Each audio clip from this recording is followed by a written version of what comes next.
நம்ம இந்த வார்த்தைக்குள்ளே கடந்து போகும் முன்பாக நம்ம ஜெபத்தோடு இந்த வேத பகுதியை தியானிக்கலாம். அன்பும் இரக்கமும் கிருபை நிறைந்த எங்கள் மகா உன்னதமான பரிசுத்தமுள்ள கடவுளே, உம்முடைய சமூகத்திலே ஆண்டவரே, உம்முடைய குமாரனாயே இயேசு கிறிஸ்துவினுடைய பரிசுத்தமுள்ள நாமத்தினாலே நாங்கள் நன்றியோடு வருகிறோம்.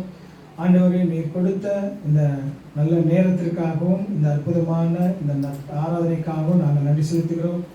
ஆண்டவரே, நாங்கள் இன்னுமாக ஆண்டவரே எங்களுடைய சிந்தனைகள், எங்களுடைய செயல்கள், ஆண்டவரே எங்கள் வாழ்க்கைகளை நாங்கள் சீர்தூக்கி பார்த்து நாங்கள் உண்மை அறிகிற அறிவிலே வளரவும், நாங்கள் இன்னுமாக பரிசுத்தத்தை நோக்கி நாங்கள் இன்னுமாக ஆண்டவரை வளரவும், நாங்கள் ஆண்டவரை உம்முடைய சாயலுக்கு ஒப்பாக மாற ஆண்டவரே எங்களுடைய எல்லா விதமான பாவ இருளான செயல்கள், சிந்தனைகள் எங்களுடைய எந்தெந்த ஏரியாவிலே, எந்தெந்த இடத்திலே, எந்தெந்த செயல்களிலே இருக்கிறதோ அவற்றை எல்லாவற்றிலும் நாங்கள் ஆண்டவரை சரியான வழியிலே விளங்கி புரிந்து அதிலிருந்து உங்களுடைய வேத வார்த்தையாகிய இந்த சத்தியத்தின் வெளிச்சத்தின் மூலமாக எங்களுடைய பாவ இருளான பகுதிகளை நீக்கி நாங்கள் உலகின் பிள்ளைகளாக ஆண்டவர் உம்முடைய சாயலாக நாங்கள் இந்த பூமியிலே ஆண்டவரே பரிசுத்தத்தை நோக்கி வளர எங்கள் ஒவ்வொருவருக்கும் இந்த பிரசங்கமும் ஆண்டவர் இந்த வேத வார்த்தை தியானமும் இந்த ஆராதனையும் எங்களுக்கு உதவி செய்யும்படியாக நாங்கள் தாழ்மையோடு ஜெபிக்கிறோம். ஆண்டவரே, நாங்கள் இந்த நேரத்தில் கூட நாங்கள் தியானிக்கிற இந்த யோவான் சுவிசேஷத்தினுடைய இந்த 1ஆம் அதிகாரம் 14 முதல் 18 வரை வசனங்களிலே ஆவியானவர் தாமே நீர் என்ன சத்தியத்தை மனுக்குலத்துக்காக எங்களுக்காக எழுதி கொடுத்தீரோ அந்த சத்தியத்தினுடைய முழுமையான தாற்பயத்தை நாங்கள் புரிந்து அதை நாங்கள் உணர்ந்து அதன்படியாக எங்கள் வாழ்க்கையிலே நாங்கள் ஆவிக்கிற வாழ்க்கையிலே மேம்பட இந்த சத்தியம் எங்களுக்கு உதவும். பரிசுத்தாவிய கடவுள் எங்கள் ஒவ்வொருவருடைய இருதயத்திலும் பேசுவீராக. நீரே ஆண்டவரே இந்த வேதத்தை எழுதின சர்வவல்ல கடவுள், ஆண்டவரே நீரே இந்த சத்தியத்தை என்ன நோக்கத்துக்காக எழுதினரோ, யார் யாருக்கெல்லாம் ஆண்டவரை எப்படியாக நீர் புரிய வைக்க முடியுமோ எல்லாவற்றையும் உம்மால் மாத்திரமே நீரே பரம போதகராக ஆண்டவரே ஆண்டவரே ஆசிரியராக இருந்து எங்கள் எல்லாருக்கும் நீர் கற்றுக் கொடுக்கும்படியாக கூட நாங்கள் தாழ்மையோடு ஜெபிக்கிறோம். வந்திருக்கிற ஒவ்வொரு இருதயங்களிலும் இந்த வார்த்தையின் மூலமாக பேசும்படியாக கூட நாங்கள் தாழ்மையோடு ஜெபிக்கிறோம். இதனுடைய ஆழமான சத்தியத்தை அறிந்து புரிந்து நாங்கள் மனம் திரும்பி ஆண்டவரே உம்முடைய சமூகத்திலே நாங்கள் எப்பொழுதும் ஓடோடி வரவும், உண்மை அறிகிறவர்களை பலப்படவும், எங்கள் ஒவ்வொருவருக்கும் இரக்கமும் கிருபையும் பாராட்டும்படியாக கூட நாங்கள் தாழ்மையோடு ஜெபிக்கிறோம். நாங்கள் கற்றுக் கொடுக்கிற சத்தியத்தை ஆசீர்வதிங்க. இந்த வேத பகுதியை ஆண்டவரை எங்களுக்கு புரிந்து ஆண்டவரை எங்களுக்கு கற்றுக் கொடுக்கும்படியாக கூட நாங்கள் தாழ்மையோடு ஜெபிக்கிறோம். எங்களுக்கு ஒத்தாசையாக இருங்க, எங்களை வழிநடத்துங்க. எல்லாவற்றையும் எங்கள் ஆண்டவராக இயேசு கிறிஸ்துவின் தூய நாமத்தினாலே இந்த ஜெபத்தை ஏறெடுக்கிற நல்ல பிதாவே, ஆமென். தேவனுக்கு மகிமைப்படும்படியாக நம்ம தொடர்ச்சியாக இந்த யோவான் எழுதின சுவிசேஷ பகுதியை தியானித்து வர்றோம். ரொம்ப இந்த வேத புத்தகத்தில் நம்ம ஆதியாகமத்துக்கு எடுத்து ஆதியிலேங்கிற வார்த்தையை ரொம்ப அற்புதமாக தேவனுடைய அந்த ஆரம்பத்தை அழகா சொல்லுகிற பகுதி. முதல் 18 வசனங்கள் இப்போ நம்ம வாசிக்க கேட்ட இந்த யோவான் சுவிசேஷத்தினுடைய முதல் 18 வசனங்கள் அவர் எப்படி தேவனாக இருந்தாருங்கிறத ரொம்ப ஆணித்தரமாக அப்போஸ்தலனாகிய யோவான் இதை நிரூபித்து தான் எழுதுறாரு. ஏன்னா அன்றைக்கு வந்த ஜனங்களுக்கு மத்தியில் அவர் தேவனுடைய குமாரன், அவர் தான் ஒரே பிதாவிலிருந்து தோன்றினவர், அவர் தான் பிதாவோட கூட இருந்தவர். அவர் இந்த பூமியிலே மனிதனாக வந்தபோதும் அவருடைய தெய்வீகமும் மனிதமும் எந்த மாறலைங்கிறத அவர் தேவன் என்பதை முழுவதும் நிரூபிக்கிறார். எப்படி நிரூபிக்கிறார்னா, ஆதியிலே இருந்தார், இந்த உலக படைப்புக்கு முன்பாக இருந்தார். நீங்கள் சில அதில் பாருங்க, சகலத்தையும் அவர் தான் படைத்தார், படைப்புக்கு அவர் தான் மூல காரணர்.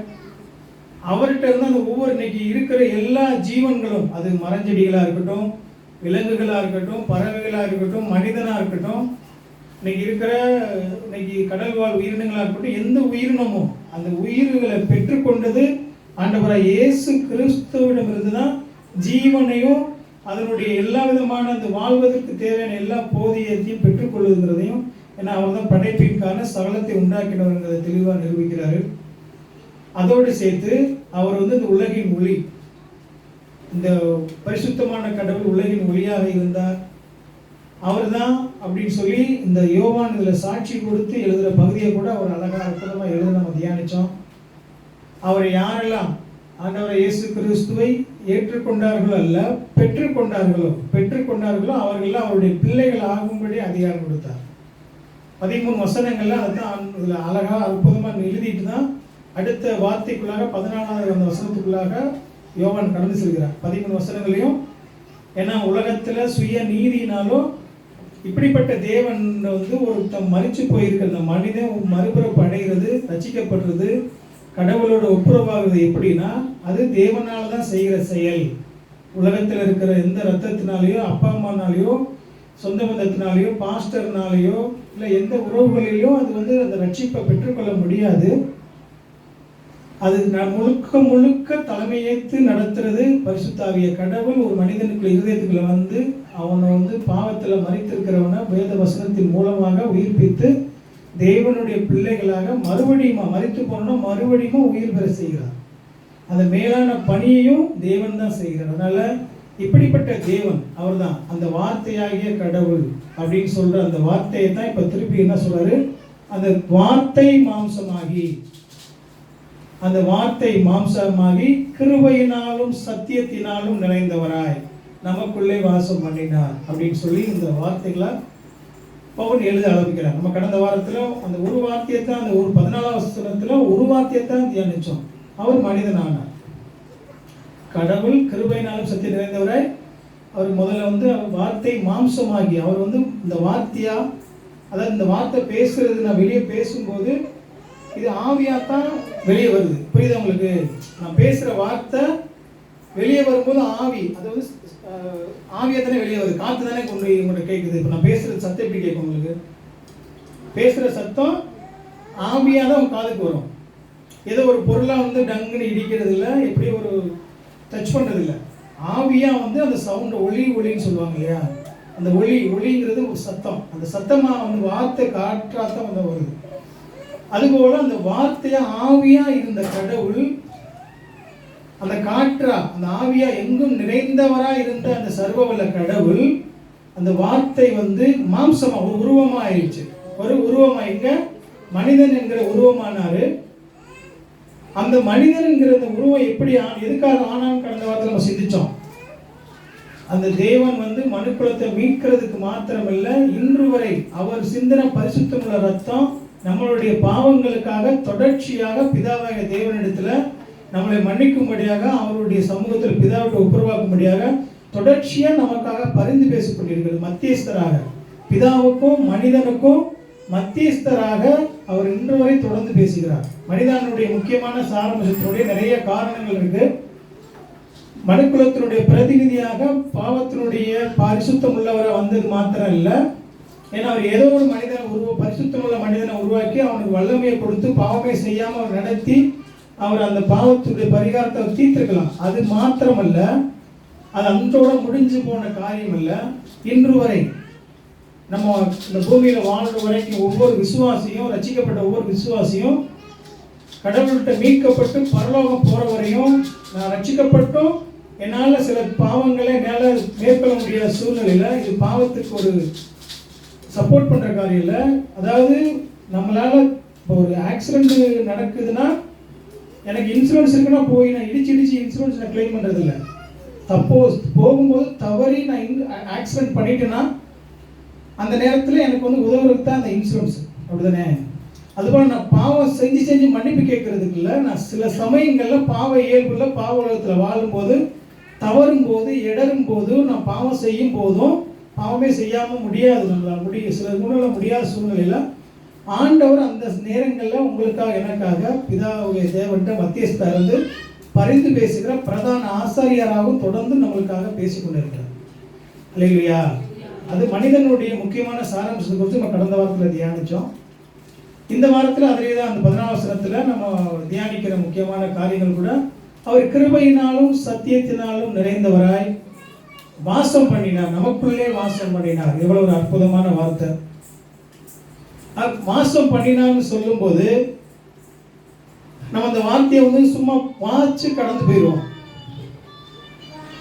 அவர் வாசம் பண்ணினார் மாத்திரம் இல்லை, நம்மளோடு ஒருவரானார், நம்மை போலானார். நம்ம பாவியாகிய நம்மளுடைய சாயலை ஏற்றுக்கொண்ட நம்மளோடு வாசம் பண்ணினான்னு சொல்லும்போது ஒரு சில ஒரு காரியத்தை சொன்னா உங்களுக்கு எளிமையா புரியும் நினைக்கிறேன்.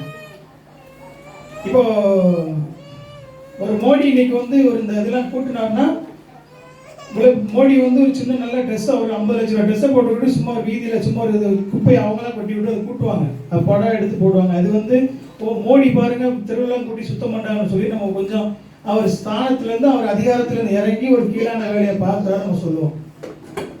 இன்னைக்கு நீங்கள் நிறைய அதை முன்ன புரியுதுன்னா சுருக்கமாக சொல்லணும்னு சொன்னால், நிறைய தொழிலதிபர்கள் இருக்காங்க, நிறைய தொழில்கள் இருக்குது, நிறைய ஓனர்ஸ்லாம் இருக்காங்க. பெரிய பெரிய ஃபேக்ட்ரிக்கு பெரிய பெரிய கட்டுமானத்துக்குலாம் நிறைய தொழில் செய்கிறாங்க. பெரிய பெரிய கோடி இன்னைக்கு நம்ம ஊரில் சொல்லப்போனால் நிறைய அந்த சிமெண்ட் ஃபேக்ட்ரி இருக்குது, பார்த்துருக்கீங்க. சிமெண்ட் ஃபேக்ட்ரி நம்ம விருதுநகர் அருப்புக்கோட்டை பக்கத்தில் இருக்குது, நம்ம திருநெல்வேலி லால்குடிங்கெல்லாம் இருக்குது. நீங்கள் இந்த ஃபேக்ட்ரி பக்கத்தில் போனீங்கன்னா சிமெண்ட் ஃபேக்ட்ரி பக்கத்தில் அவங்க அந்த ஊரே வந்து அப்படியே ஃபார்ம் ஆயிடும். அங்கே வேலை செய்கிறவங்க பெரிய கிட்டத்தட்ட ஒரு 200-300 குடும்பம் வந்துடும். வேலை செய்கிறவங்கலாம் பார்த்தீங்கன்னா அவங்களுக்கு அங்கேயே வீடு கட்டி கொடுத்து பக்கத்துலேயே அவங்களுக்கு நிறைய குடும்பங்களை உருவாக்கி அவங்க அப்படியே அந்த வாழ்வாதாரத்தோடு தொடர்ந்து வாழ்வாங்க.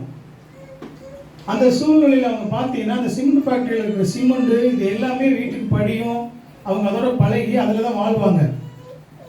இப்போ இந்த சிமெண்ட் ஃபேக்ட்ரி ஓனர் பார்த்தீங்கன்னா அவர் பலாயிரம் கோடிக்கு அதிபர், அவர் வந்து மிகப்பெரிய கோடீஸ்வரர், உங்களுக்கு தெரியும். அன்றைக்கி இன்னைக்குள்ள ராம்கோ சிமெண்ட்லாம் பார்த்தீங்கன்னா பெரிய ஆள்.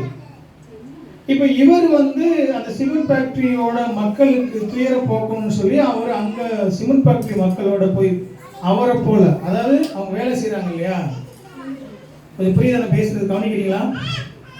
அந்த சிமெண்ட் ஃபேக்ட்ரியில் வேலை செய்கிற அவங்க அந்த தொழிலாளிகளை போல மாறுறாரு. அதாவது எப்படின்னா, அவர் தன்னுடைய வீட்டை விட்டுறாரு, நம்மளுடைய சொத்து பத்தை விட்டுட்டு அங்கே போய் எல்லாத்தையும் முழுவதுமாக இழந்து எங்கே போகிறாரு, அந்த தொழிலாளிகள் போல அங்கேயே வேலை பார்க்குறாரு. அவங்களோட அந்த சம்பளத்தை வாங்குறாரு, அவங்க கூலி வேலை செய்கிறாரு, அங்கே இருக்கிற சாப்பாடை சாப்பிட்றாரு. அவர் வந்து எந்த விதமான தான் பெரிய ஆளுங்களை காட்டிக்கொள்ளாமல் அவங்க சாதாரணமாக போல வாழ்ந்து அவங்களுடைய உயர்வுக்கு அவர் பாடுபடுறாருன்னு நம்ம சொல்லும்போது அவரை குறித்து என்ன சொல்லுவோம்? நம்ம என்ன சொல்லுவோம்? எவ்வளோ பெரிய ஒரு எளிமையானவரும் இரக்கம் பெரிய தியாகம் பண்ணுறாரு உலகத்தில். நம்ம வந்து ரொம்ப அவரை குறித்து ரொம்ப பெருமையாக பேசுவோம். சாதாரணமாக பெரிய கோடீஸ்வரம் வந்து நம்ம சாதாரண உடையணிஞ்சாவோ பகட்டு உடையணியாமல் சும்மா எளிமையை உடையணிஞ்சு சாதாரண நடந்து போனாவே எவ்வளோ பெரிய கோடீஸ்வரன் நடந்து வர பாருன்னு நம்ம சொல்லுவோம். இவர் வந்து நம்ம இந்த மாதிரிலாம் இறங்கி ஒரு ஆள் செஞ்சால் நம்ம அவங்கள அதிகமான புகழ்வோம். இப்போ ஆண்டவர் வந்து நீங்க நல்லா அந்த வார்த்தையினுடைய ஆழத்தோட நீங்க அந்த பகுதியை அணுகினா தான் ஆண்டவருடைய அன்பு உங்களால் புரிஞ்சு கொள்ள முடியும். அவர் சொல்றாரு, அவ்வளவு பெரிய சர்வ வல்லமையுள்ள கடவுள் இந்த எல்லாவற்றையும் உண்டாக்குனவர் இந்த சாதாரண படைப்புல ஒன்னா படைப்பா மாற தன்னுடைய வல்லமைய, தன்னுடைய அதிகாரத்தை, தன்னுடைய மகிமையை எல்லாவற்றையும் இழந்ததோடு இல்லாம தன்னுடைய குடியிருப்பை பூமிக்கு மாத்துறார். அல்லேலூயா. நம்மளை போல் ஒருவரான நம்மில் வாசம் பண்ணினான்னு சொல்லும்போது அவர் தன்னுடைய எல்லா மகிமை இழந்து பூமியில சாதாரண எளிமையின் கோலம் எடுத்தார். அவர் பாருங்க என்ன சொல்லும்போது, தாழ்மையின் உருவானார், தன்னை தாழ்த்தினார், எப்போது சிலுவையின் மரணம் பரிந்து அடிமையின் ரூபம் எடுத்து. ஒரு ஆள் பிலிப்பியர் 2ஆம் அதிகாரம் எடுங்க. பிலிப்பியர் 2ஆம் அதிகாரம் சொல்லுது,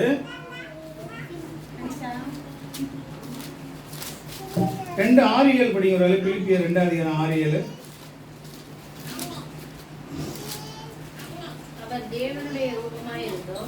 அவர் தேவனுடைய ரூபமாய் இருந்தும் பாருங்க, தேவனுடைய ரூபமாய் இருந்தும் தேவனுக்கு சமமாய் இருப்பதை கொள்ளையாடின பொருளாய் எண்ணாமல் தம்மை தாமே வெறுமையாக்கி அடிமையின் ரூபம் எடுத்தார். அல்லேலூயா. அவர் மனுஷனா மாறினார்னு சொன்னதோட சாதாரணமா நிப்பாட்டல. அவர் எவ்வளவு மகிமையை இழந்தார், அவர் வந்து எவ்வளவு பெரிய மேன்மையான இருந்தவர். தன்னுடைய எல்லா அதிகாரத்தையும் துறந்து மனுஷ ரூபமா மாறுவதற்கு முற்றிலும் தன்னை தாழ்த்தினார்.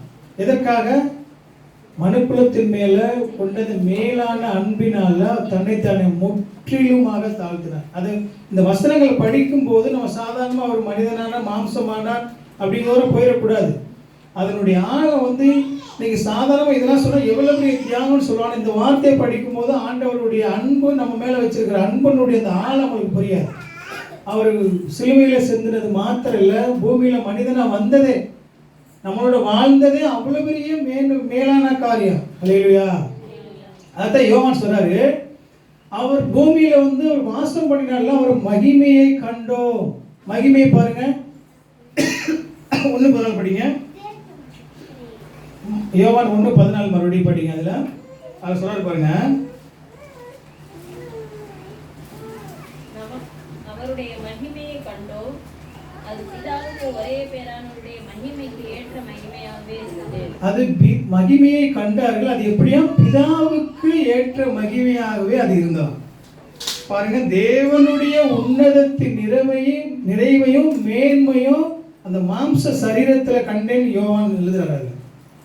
தேவனுடைய பரிபூரணத்தையும் அவர் மனிதனாக இருந்தபோது மாம்ச சரீரத்தில் அவருடைய எல்லா வல்லமை இருந்துச்சு. மனிதனாக வந்தபோது அதான் திருப்பி உங்களுக்கு இந்த பகுதியை படிக்கும் போது ஏன் உங்களுக்கு விளக்கப்படுத்தி சொல்றேன்னா, அவர் மனிதனாக இருந்தபோது அதாவது எப்படி இருந்தாரோ அதே வல்லமை கடவுளாக இருந்தபோது என்னென்ன மகிமை இருந்துச்சோ, என்ன அதிகாரம் இருந்துச்சோ, எல்லா வல்லமையும் ஒரு பூமியில் மனிதனாக போது இருந்தது.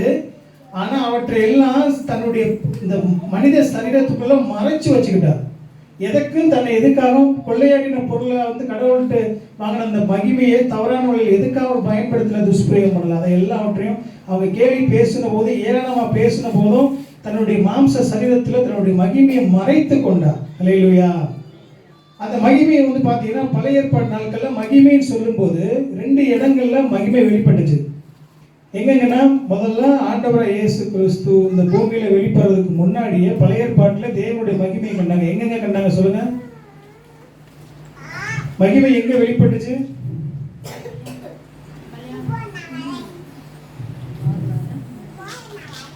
வர்றதுக்கு முன்னாடி. நீங்க சொன்னது வந்ததுக்கு முன்னாடி கண்டுதான் ஒரு இடத்துல வெளிப்பட்டுச்சு. வர்றதுக்கு முன்னாடி அங்க ஆசரிப்பு கூடாரத்துல மோசே வந்து ஆசரிப்பு கூடாரம் கட்டி முடிச்சோடனே தேவாலயத்தில் வந்து அவருக்கு மகிமை அங்கே மூடிக்கொண்டது. ஒரு ஆள் எடுங்க, வேதம் எடுங்க. யாத்திராகம் 40 அதிகாரம் 30, யாத்திராகம் 40 அதிகாரம் 34, 35 நாள் படிங்க.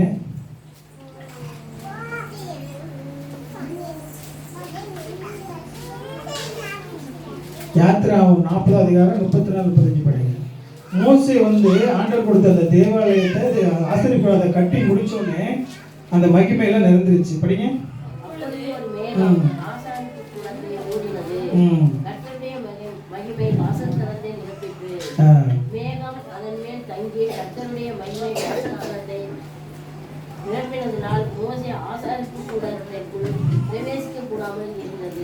ஆண்டவருடைய அந்த மகிமை பூமியில மனிதனா வெளிப்படுறதுக்கு முன்னாடி இந்த தேவனுடைய மகிமை பழைய ஏற்பாட்டில் வெளிப்படும் போது யாருமே வந்து அந்த மகிமைக்குள்ள பிரவேசிக்க முடியாது, உள்ள போகவே முடியாது. அவர் ஆண்டவருடைய அந்த மகிமை இருந்த இடத்துக்குள்ள.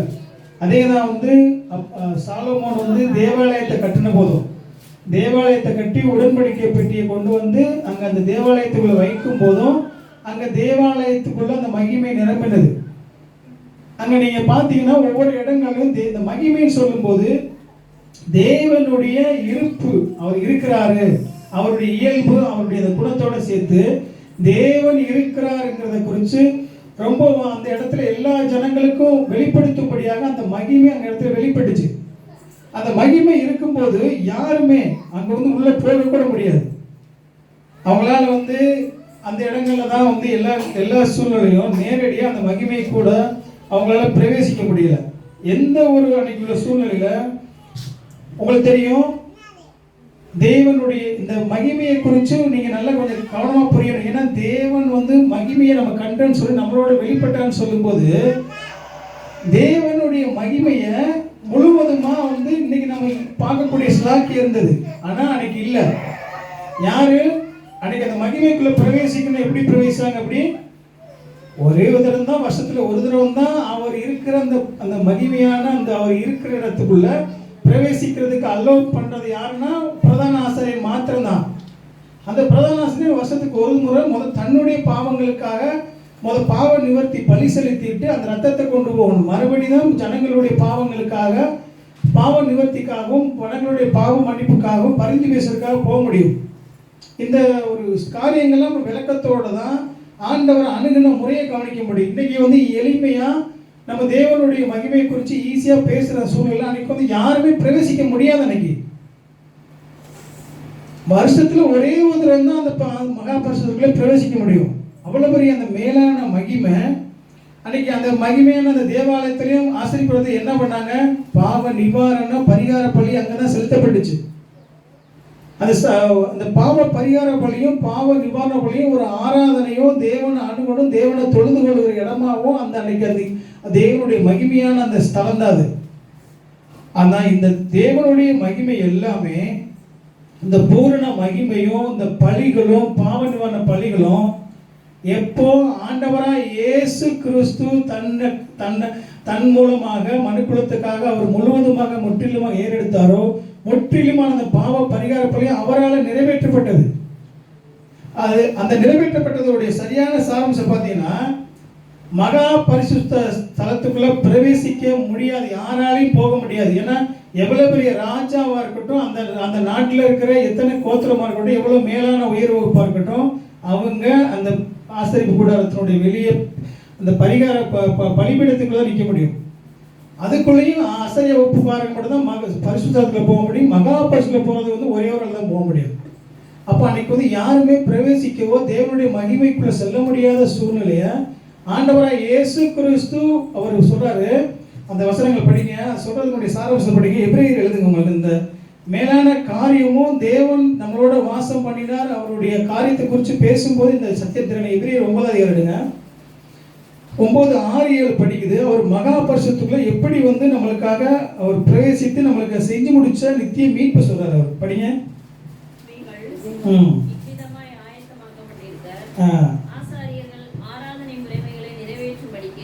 அந்த சடங்காச்சார ஆராதனை சடங்காச்சாரம் அன்னைக்கு செஞ்சா தான் உள்ள போக முடியும். முதலாம் கூட பரிசுத்த ஸ்தலத்துக்குள்ள எல்லாரும் போவாங்க. இரண்டாம் கூடங்கிறது மகா பரிசுத்த ஸ்தலம். பிரதான ஆசாரியன் மாத்திரமே அது சும்மா போக முடியாது, ரத்தத்தோட. உங்களுக்கு ஏற்கனவே சொல்லியிருக்கேன், அவங்க சங்கிலியை கட்டி விட்டுருவாங்க பின்னாடி. இங்க இருந்து அவனுக்கு சங்கிலியோட தான் போக முடியும். மணி ஆட்டிகிட்டே இருக்கணும். கொஞ்ச நேரம் கூட அவன் சவுண்டு கேட்கலன்னு சொன்னா செத்து போயிட்டான்னு சொல்லி வேற யாரும் போய் தூக்க முடியாது பணத்தை. அந்த இடத்துல எத்தனை பேர் போனாலும், 5000 பேர் போனாலும், 50 லட்சம் பேர் போனாலும் அவங்க எல்லாம் செத்து போயிடுவாங்க. அப்போ அந்த பணத்தை இழுக்கிறதுக்கே கயிறை கட்டி சுற்றி தான் அவனை உள்ள விட முடியும். ஏன்னா அவனுடைய பாவ பரிகார பலியை செலுத்தாம போனான்னா அவன் கண்டிப்பா அந்த இடத்துலயே அவன் வந்து அங்க தேவ மகிமையில அடிக்கப்பட்டு செத்து போவான். தேவ மகிமையில பிரவேசிக்க முடியாது. அப்படிப்பட்ட சூழ்நிலையில அவங்க எல்லாம் அந்த பிரவேசிச்சாங்க. படிங்க. அந்த இரத்தத்தை தனக்காகவும் ஜனங்களுடைய தப்பிதங்களுக்காகவும் செலுத்துவான். அதனாலே முதலாம் கூடாரம் இருக்கும் அளவும் பரிசுத்த ஸ்தலத்திற்கு போகிற மார்க்கம் இன்னும் வெளிப்படவில்லை என்று பரிசுத்த ஆவியானவர் தெரியப்படுத்தியிருக்கிறார். அதுக்கு அவங்களுக்கு அது வரைக்கும் இல்ல. 11-12 அப்படி படிங்க. அதற்கு அடுத்து ஆண்டவராய் இயேசு கிறிஸ்துவின் இந்த பாவ நிவாரண பலியும் பரிகார பலியும் எப்படி அவங்களுக்காக செலுத்தப்பட்டுச்சுங்கிறத இந்த 11-12 உங்களுக்கு சொல்லுது. படிங்க. 9வது படிங்க. அந்த கூடாரம் காலத்துக்கு உதவுகிற ஒப்பனையாய் இருக்கிறது. 11-12 9வது அதிகாரம் 11-12 மட்டும் படிங்க. நான் சொன்னது 6-7 சொன்னேன். அதுக்கு அடுத்து 11-12 சொன்னேன். கிறிஸ்துவானவர் வரப்போகிற நன்மைகளுக்குரிய பிரதான ஆசாரியராய் வெளிப்பட்டு கையினால் செய்யப்பட்டதாகிய இந்த சிருஷ்டி சம்பந்தமான கூடாரம், கையினால் மனிதன் வந்து படைப்பான அந்த மனிதனால கையினால் செய்யப்பட்ட அந்த கூடாரத்துக்குள்ள அவன் செஞ்சு பிரவேசிக்கிற அந்த பாவ பலிகள் எல்லாத்தையும் அவர் நீக்கிட்டு செய்யப்பட்டதாகிய இந்த சிருஷ்டி சம்பந்தமான கூடாரத்தின் வழியாக அல்ல, இந்த வழியாக அல்ல, இதெல்லாம் நீக்கிட்டாரு. பெரிதும் உத்தமமான கூடாரமாகிய அவருடைய அந்த மகிமையின் மூலமாக நேரடியாக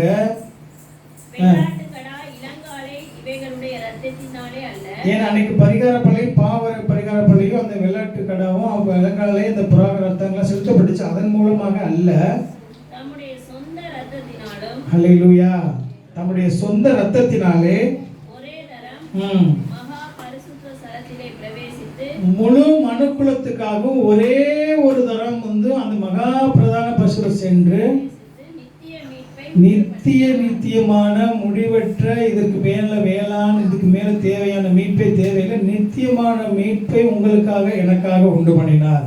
ஹல்லேலூயா. பூமியில மனிதனாக வந்த கடவுள் ஆண்டவராய் இயேசு கிறிஸ்து உள்ளது. அவர் தான் அந்த யாரெல்லாம் அந்த அன்னைக்கு பாவ நிவாரண பலி, பூரண மகிமையும் பூரண பலிகளும் ஆண்டவராய் இயேசு கிறிஸ்துவின் மூலமாக பூரணமாக நித்தியமாக உங்களுக்காக எனக்காக நிறைவேற்றப்பட்டு விட்டது. அதுதான் திருப்பி திருப்பி சொல்றாரு. நீங்க அந்த மகிமையை கண்டோன்னு சொல்லும்போது ஆசரிப்பு கூடாரத்தினால அன்னைக்கு பிரவேசிக்க முடியாம கூடிய சூழ்நிலையில நமது தேவனுடைய மகிமையை இயேசு கிறிஸ்துவ பூர்ணமாக காண்றோம். ஏன்னா இயேசு கிறிஸ்துவ அந்த பலிகள் எல்லாம் நிறைவேற்றப்பட்டுச்சு. அவர் சொல்றாரு, அந்த பூரண மகிமையை நாங்கள் கண்டோம். எங்கெங்க கண்டாங்க? 2 வழியில அந்த தேவனுடைய மகிமையை பூமியில கண்டாங்க. அவருடைய அப்பழுக்கப்பட்ட பரிசுத்தமான வாழ்க்கையின் மூலமாக, அவருடைய மேலான பெரிய தத்துவமான உபதேசங்களால ஒன்று கண்டாங்க. இன்னொன்று, அவங்களுடைய ஆண்டவருடைய வாழ்வில் இந்த மகிமையை நேரடியாக பார்த்தீங்கன்னா அன்னைக்கு பழைய ஏற்பாட்டினால அந்த மகிமைக்குள்ளே பிரவேசிக்க கூட முடியாது. ஆனால் அந்த மகிமையை அன்னைக்குள்ள வாழ்ந்த தேவனுடைய பிள்ளைகள் நேரடியாக அவருடைய பூரண மகிமையை நான் கண்டோம்னு சொல்லி யோவான் அதில் எழுதுறாரு. இதைத்தான் அவர் சொல்லும்போது இந்த காரியத்தோட நீங்கள் இந்த பின்னணியில் புரிஞ்சு கொள்ளுங்களேன். மறுரூப மலையில் மத்தேயு 17 அதிகாரத்தில் மறுரூப மலையில் ஆண்டவர் தரிசனமாகிறாரு. அங்கே அவங்க எல்லாம் பார்க்கும்போது ஆண்டவருடைய அந்த பிரசனத்தை அவங்களால பார்க்க முடியாம கீழே விழுகிறாங்க. அவங்க இப்போ நீங்கள் ஒரு ஆள் மத்தேயு 17 அதிகாரத்தில் 2ஆம் வசனம் படிச்சீங்கன்னா ஆண்டவருடைய அந்த மகிமையை அவங்களால காண முடியாதபடிக்கு அவங்க கீழே தொப்புன்னு உழக்கூடிய சொல்றது பூர்ண மகிமைக்குள்ள. ஏன் படிக்கிற ஆளு அவர்களுக்கு முன்பாக மறுரூபமானார். அவர் முகம் சூரியனைப் போல பிரகாசித்தது. அவர் வஸ்திரம் வெளிச்சத்தைப் போல வெண்மையாயிற்று.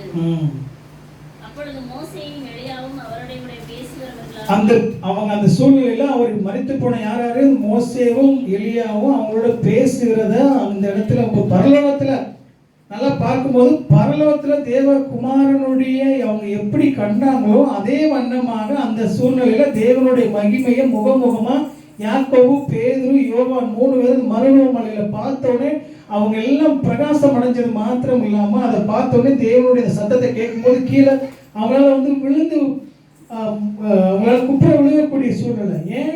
தேவனுடைய மகிமையை அவ்வளவு வல்லமையான அந்த மகிமையை இன்னைக்கு எளிதா அதுதான் நீங்க திருப்பி எல்லா சூழ்நிலையும் பழைய ஏற்பட்ட நாட்கள்ல காண முடியாது, பிரவேசிக்க முடியாது, எல்லாரும் அனுபவிக்க முடியாது. ஆனா அந்த மகிமையான கடவுள் உங்களோடு என்னோடு வாசம் பண்ணினார். ஹல்லேலூயா. இப்ப நீங்க 2000 வருஷத்துக்கு முன்னாடி தான் பிறந்த ஒரு அன்னைக்கு தான் வாசம் பண்ணாரா? அப்படி கிடையாது. ஆண்டவராய் இயேசு கிறிஸ்துனுடைய அந்த பாவ பரிகார பள்ளி, பாவ நிவாரண பள்ளி, நம்ம மனுக்குலத்துடைய மீட்புக்கான எல்லா நியாயப்பிரத்தினுடைய சட்டங்கள் எல்லாம் அவருக்குள்ள நிறைவேறதுனால அவருடைய பிள்ளையா ஆரெல்லாம் ஆண்டவராய் இயேசு கிறிஸ்துனுடைய பிள்ளையா யாரெல்லாம் ரட்சிக்கப்பட்டிருக்க எல்லாருக்குள்ளும் அவருடைய நித்திய மீட்பை உண்டு பண்ணியிருக்கிறார். அல்லேலூயா. எப்படி அந்த கிறிஸ்துவனுடைய அதான் இந்த நாட்கள்ல புதிய ஏற்பாட்டுல கிறிஸ்து ஆவியானவர் உள்ள வர்றாருன்னா அன்னைக்கு மகிமைக்காக நம்ம எல்லாரும் தேவாலயத்துக்கு போனாங்க. இன்னைக்கு என்ன சொல்றாரு? நீங்களே என்னுடைய தேவாலயம். ஒவ்வொருவரும் தேவாலயம் சொல்றாரு. இன்னைக்கு பரிசுத்த ஆவியாய கடவுள் வாசம் பண்ணுகிற இருதயம் தான் நம்மளுடைய தேவாலயம். அவர் தேவாலயம் சொல்றாரு, நீங்களே என்னுடைய ஆலயம் சொல்றாரு. அப்ப ஆலயம் சொன்னா இந்த எல்லாத்துக்குள்ளும் அதான் சொல்றாரு. ரோமர் சொல்றாரு, படிங்க ஒரு ஆளு. ரோமர் 8ஆம் அதிகாரம் 9-11 படிங்க. யாரெல்லாம் தேவனுடைய பிள்ளைகள்ங்கிறத சொல்லிட்டு அந்த யாரெல்லாம் எப்படி நடத்தப்படுறாங்களோ அவங்களுக்குள்ள இந்த தேவனுடைய மகிமை வாசம் பண்ண முடியும் சொல்லி சொல்றாரு. படிங்க. ரோமர் 8:9-11 படிங்க. தேவனுடைய ஆவி உங்களில் வாசமாயிருந்தால் நீங்கள் மாம்சத்துக்கு உட்பட்டவர்களாய் இராமல் ஆவிக்கு உட்பட்டவர்களாய் இருப்பீர்கள். கிறிஸ்துவனுடைய பரிசுத்த ஆவியானவர் உங்களுக்குள்ள இல்லைன்னு சொன்னா நீங்க கிறிஸ்துவின் உடையவர்கள் அல்ல. மேலும் கிறிஸ்து உங்களில் இருந்தால் சரீரமானது பாவத்தின் நிமித்தம் மரித்ததாயும் ஆவியானது நீதியின் நிமித்தம் ஜீவனுள்ளதாயும் இருக்கும். ஹல்லேலூயா. இதைத்தான் 2 கொரிந்தியர்ல சொல்லிட்டு அவர் சொல்றாரு. 6ல இருந்து நீங்க படிச்சீங்க, போய் வீட்டில் படிச்சுக்கிறீங்க. 2 கொரிந்தியர் 6:19-20 நீங்களே தேவன் வாசம் பண்ணுகிற ஆலயம். அந்த பழைய ஏற்பாட்டு நாட்கள்ல ஆசரிப்பு கூடாரமாக தேவாலயமாக தேவனுடைய மகிமை வாசம் பண்ணின அந்த ஸ்தலத்துக்குள்ள விட்டுட்டு இன்னைக்கு உங்களுக்குள்ளே எனக்குள்ளேயே அந்த தேவனுடைய மகிமை வாசம் பண்ணுகிறது. அல்லேலூயா. யாரு? ஆண்டவரை இயேசு கிறிஸ்துனுடைய உண்மையா ரட்சிக்கப்பட்டவங்க, மீட்கப்பட்டவங்களுக்குள்ள அந்த கிறிஸ்துனுடைய பரிசுத்த ஆவி உள்ள வந்தவங்களுக்குள்ள அது அவருடைய மகிமையை நல்லா அனுபவிக்க முடியும், உணர முடியும். அதனால தான் திருப்பி திருப்பி சொல்ற, எல்லா இடங்களையும் நீ அக்கிரமங்களையும் பாவங்களையும் மறைத்து வந்து உங்களை உயிர்ப்பித்தார், கிறிஸ்துவுடனே கூட உங்களை உயிர்ப்பித்தார். மறுபடியும் மறுபடியும் அந்த இடங்கள்லாம் சொல்லி சொல்லி ஆண்டவர் உங்களுக்கு ஞாபகம் ஊற்ற என்ன காரியம் என்ன, இந்த மருவ மலையில அவங்க பார்க்கும்போது தேவனுடைய எனக்கு அசுராரு யோவான் வந்து இதில் நேரடி கண்ட சாட்சி. அந்த மருவ மலையில கண்டுதான் அவர் எழுதுறாரு. அவர் காணாம ஏதோ ஒரு பேசல, நேரடியா அவர் சொல்றாரு. அங்க மாத்திரம் இல்ல, மருவ மலையில மாத்திரம் இல்ல, அவரோட வாழ்ந்த ஒவ்வொரு நிமிடமும் நாங்க மகிமையை கண்டோம். அல்லேலூயா. அதனால சொல்றாரு அந்த இடத்துல, அவர் நமக்குள்ள வாசம் பண்ணினா அது பிதாவுக்கும் பேரானோட ஒரே மகிமையா, அந்த மகிமையை நாங்கள் கண்டோம் அப்படின்னு சொல்லி அவர் எழுதுறார். இந்த மகிமை தான் உங்களுக்குள்ள எனக்குள்ள வாசம் பண்ணுகிறது. நம்ம பழைய ஏற்பாட்டினுடைய பூரண மனுக்குலத்தினுடைய பாவ நிவாரண பலியாக அதுக்கு ஏற்கப்பட்ட ஆராதனையாக எல்லாவற்றையும் பூரணமா நிறைவேற்றின கிறிஸ்துக்குள்ளாதான் எல்லாமே தேவனுடைய தேவத்துவம், எல்லா விதமான ஆசீர்வாதமும் பரிபூர்ணமா அவருக்குள்ளதான் இருக்குது. அவரை விசுவாசிக்கிற ஒவ்வொரு பிள்ளைகளுக்கும் அவரை கர்த்தராக, ரட்சகராக, ஆண்டவராக யாரெல்லாம் பெற்றுக்கொண்டார்களோ அவர்களுக்குள்ள கிறிஸ்துனுடைய ஆவியானவர் யாருக்கெல்லாம் மறுபிறப்பு அடைய செய்திருக்கிறாரோ, யாரெல்லாம் அந்த தேவனுடைய வார்த்தையின் மூலமாக மரித்திருக்க ஆத்துமாக உயிர்த்திருக்கிறாரோ அவர்கள் தேவனுடைய மகிமையை கண்ணார நம்மளுடைய வாழ்க்கையில தொட்டு அனுபவிச்சு உணர முடியுங்கிற சத்தியத்தை அவர் எழுதிட்டே வர்றாரு. திருப்பி சொல்லும் போது சொல்றாரு, அந்த வார்த்தை மாம்சம் ஆயிடுச்சா. அவர் ஏன் சொல்றாரு, திருப்பி திருப்பி சொல்றாரு. இதை சொல்றவனுடைய அர்த்தம் நம்மளுக்கு தெரியணும். அதாவது அவர் மாம்சம் வாசம் பண்ணினார், அந்த மகிமையை கண்டோம் அப்படின்னு சொல்லும் போதெல்லாம் அவர் மாம்சம் ஆயிட்டார். அப்ப என்ன சொல்றாரு, அப்போ நம்மளுடைய பலவீனங்களை குறித்து நல்லா தெரியும். ஹல்லேலூயா. இப்போ அவர் கடவுளா இருக்கிறார், எல்லாமே சகலமும் தெரியும். மனிதனுடைய எல்லா பலவீனங்களும், நம்மளுடைய சோர்வுகள், நம்மளுடைய அசதிகள், நம்ம வாழ்க்கையில சந்திக்கிற பாடுகள், நம்ம நடைமுறை வாழ்க்கையில சிக்கல்கள், நம்மளுடைய என்ன விதமான எல்லா காரியமும் கடவுளுக்கு தெரியும். அதுக்கு மேல ஒரு படி அவர் ஆண்டவர் இறங்கி சொல்றாரு, அவர் மாம்சமா இருந்தார், அவர் மனிதனாக இருந்தார்.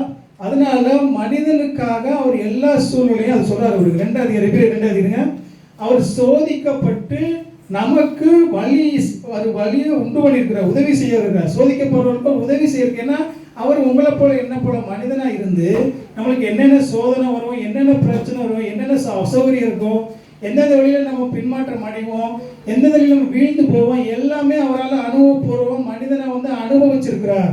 அதனால உங்களுக்கு எனக்கு ஒரு உதவி செய்ய வல்லவரா இருக்கிறார். ஹல்லேலூயா. படிங்க, ஒரு எபிரேயர் 2:18 படிங்க.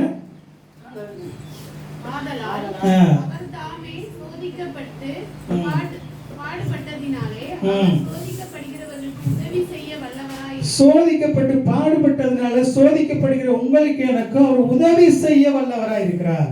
நம்ம அந்த கர்த்தரை குறித்து பேசும்போது எல்லா இடங்களும் அவர் தேவ தூதர்களை போலவோ ஆவியானவரை போலவோ வேற எந்த உருவத்திலேயே வரல. உங்களை போல என்ன போல மாம்சத்துல வந்ததுனால மாம்சத்தினுடைய நம்மளுடைய இன்னைக்கு இருக்கிற அசௌகரியம், இப்போ என்னால் இன்னைக்கு ஜெபிக்க முடியல, உண்மையாகவே ஜெபிக்க முடியல. எனக்கு சில பிரச்சனைகள் இருக்கிற சூழல் ஜெபிக்க முடியாது. எனக்கு வந்து நோய் வந்திருக்கு, எனக்கு உடம்பு டயர்டாக இருக்குது, இல்லை எனக்கு வந்து ஒரு வேற ஒரு உடம்புல வந்து ஒரு அசௌகரியம் இருக்குது, என்னால் ஜெபிக்க முடியாது, எனக்கு வேத வாசிக்க முடியாது, இல்லை இதுக்காக இன்னைக்கு நான் அதை ஸ்கிப் பண்ணிட்டு சொன்னால் அதுக்கான ஒரு எல்லாத்துக்கும் தெரியும்.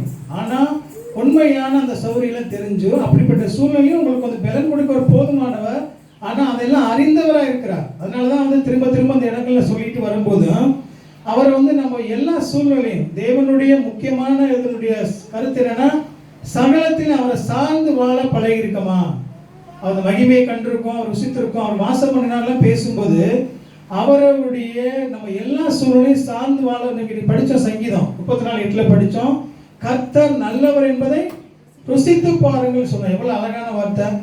நம்ம ருசித்து இன்னைக்கு நம்ம ஒரு நல்ல ஒரு விருந்து சாப்பிட்றோம், நல்ல கறி விருந்து சாப்பிடும்போது சாப்பிட்ட ருசி வந்து எங்கேனாலும் சொல்லுவோம், அவ்வளோ அழகான சாப்பாடு, சாப்பிட்ட ருசியை பார்த்து நம்ம சொல்கிறோம். அப்போ அதே போல் கர்த்தர் என்னுடைய கஷ்டங்களில், சோதனைகளில், என்னுடைய பொருளாதார பிரச்சனைகளில், என்னுடைய நோய்களில் சரி பண்ணி இருக்கிறாருங்கிறத என் வாழ்க்கையில் அனுபவபூர்வமாக ருசித்திருக்கமா. எனக்கு அவர் உதவி செய்யறாரு, கஷ்டத்தில் உதவி செஞ்சிருக்கிறாரு, எனக்கு பலவீனங்களை உதவி செஞ்சிருக்கிறாரு அப்படிங்கிறத அவரை சார்ந்து நம்ம வந்து என்னுடைய தேவைகளை சந்திக்கிறவரா. இப்போ தேவைகள்னு சொல்லும்போது எல்லாருக்குமே நான் தேவைகள்னு சொல்லும்போது நல்ல ஒரு அதில் முக்கியமான காரியத்தோடு நம்ம புரியணும். என் தேவை, அந்த தேவை எனக்கு உண்மையாக தேவையானதா, இன்னைக்கு எனக்கு அந்த இன்று எனக்கு அந்த தேவைதானா, அது நான் கேட்குற அந்த காரியம் எனக்கு நன்மையானதா, இல்லை அந்த கேட்குற இந்த நேரத்தில் இன்னைக்கு அது தேவையா இது அப்படின்னு சொல்லி அது நன்மையானதா தேவையானதா இன்னைக்கு எனக்கு தேவையா அப்படிலாம் நீங்கள் கேட்டு சரியான வழியில் இதுக்கு தேவ சித்தத்துக்கு பிரியமானதா அப்படின்னு கேட்டு ஜெபிக்கும் போது பரலோகத்தில் உடன்லேருந்து உங்களுக்கு பதில் வருங்கிறத நிறைய ஜெபங்கள் மூலமாக நான் அறிஞ்சிருக்கேன். உங்களால் நீங்கள் அந்த சித்தத்தை உங்களுக்கு சரியான வழியில் கேட்கும்போது, ஏன்னா தேவைதானா, இது உண்மைதானா, இது எனக்கு அது கண்டிப்பாக இன்னைக்கு தேவையா அப்படிங்கிறத விட சில நேரங்களில் நான் அந்த கேட்ட தேவைகள் சந்திக்கப்படாமல் இருக்கலாம். சந்திக்கப்படாத எல்லா நேரங்களும் நான் கேட்கறதெல்லாம் கிடைக்காதுன்னு நம்ம சொல்றது கிடைக்காம இருக்கலாம். ஆனால் அந்த நேரங்களில் கடவுள் எனக்கு கொடுக்கலைன்னு சொல்றது எனக்கு என்னன்னா அவரோட உறவுல சில நேரங்களில் ஏன் கொடுக்காம இருக்காருன்னா அவரோட நேரத்தை நம்ம செலவழிக்க அவர் கடவுளை குறித்து அறிஞ்சு கொள்ளுக்கிற ஒரு காலமாக கொடுக்குறாங்க. ஏன் நீ கேட்குற தேவைகளை காட்டிலும் அவரை குறித்து அறிஞ்சு கொள்ளக்கூட முக்கியமான காலமாக இருக்குது. அப்போ அவருடைய ஐக்கியத்தில் அவருடைய உறவுல அவரோட நேரம் செலவழிக்கிறதுல அந்த நேரங்களை செயல்படணும். ஏன்னா உடனே எனக்கு கிடைக்கலைங்கிறது வருத்தம் இல்லை. அப்போ அந்த நேரம் அவரை அறிஞ்சு கொள்ளுகிற காலம், கற்றுக்கொள்ளுகிற காலம். அல்லேலூயா. அவரை கற்றுக்கொள்ளுகிற நம்ம அதை இன்னும் அவரை நம்ம அறிந்து கொள்ளுகிற அந்த நேரத்தில் நம்ம மறுபடியும் ஒரு சித்தத்தோடு இருக்கும்போது சரியான நேரத்தில் நம்மளுக்கு அந்த தேவைகளை சந்திக்க ஒரு போதுமானவராக இருக்கிறார்.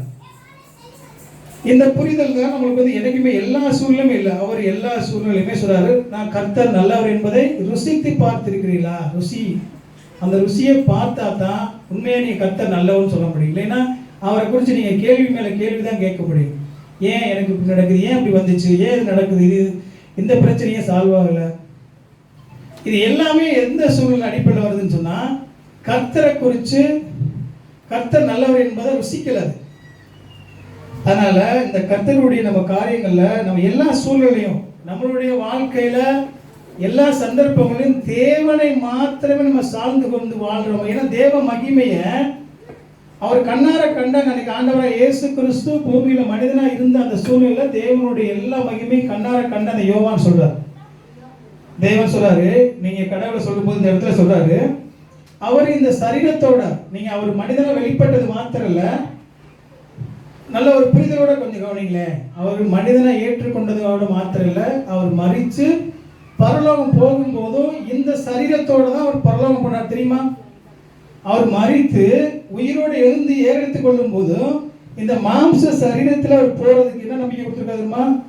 கடைசி நாளில் அவர் இந்த மாம்சத்தோட எடுத்துக்கொள்ளப்பட்டதனுடைய முக்கியமான சாராம்சம் அவருக்கு புரிகிற சத்தியம் என்னன்னா, கடைசி நாள்ல உங்களை என்னையும் மறுரூபமா அவர் உயிரோட எழுப்பி இந்த சரீரத்தோட மகிமையில அவருடைய மகிமையில பிரவேசிக்க செய்கிற அந்த மேலான ஒரு வாய்ப்பை தருகிறார். அல்லேலூயா. அதனுடைய அந்த அந்த காரியத்தை திருப்பி சொல்றாரு. அவர் சொல்றாரு, வெளிப்படுத்தின விசேஷம் ஒரு நாள் ஒன்றுடுங்க, வெளிப்படுத்தின விசேஷம் 1 எடுங்க, வெளிப்படுத்தின 1:4-8 வரைக்கும் ஒரு நாள் படிங்க. அதாவது இந்த காரியத்தை கடவுளை குறித்து ஏற்றுக்கொள்ளாதவங்க, கடவுளை அங்கீகரிக்காதவங்க குறித்து அவர் சொல்றாரு. யோவான் ஆசியாவில் உள்ள 7 சபைகளுக்கும் எழுதுகிறதாவது, இருக்கிறவரும் இருந்தவரும் வருகிறவருமான வருகிறவருமாயிருக்கிற 1:4-8 வரைக்கும்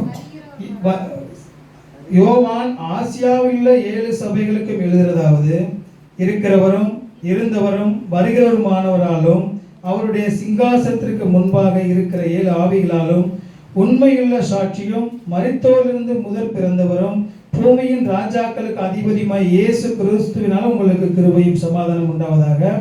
அவர் சொல்றார், நம்மிடத்தில் அன்பு கூர்ந்து தமது ரத்தத்தினாலே நம்முடைய பாவங்களை நம்மை கழுவி தம்முடைய பிதாவாகிய தேவனுக்கு முன்பாக நம்மை ராஜாக்களும் ஆசாரியர்களும் ஆக்கின அவருக்கு மகிமையும் வல்லமையும் என்றைக்கு உண்டாயிருப்பதாக. அவர் சொல்றார். அடுத்து பாருங்க.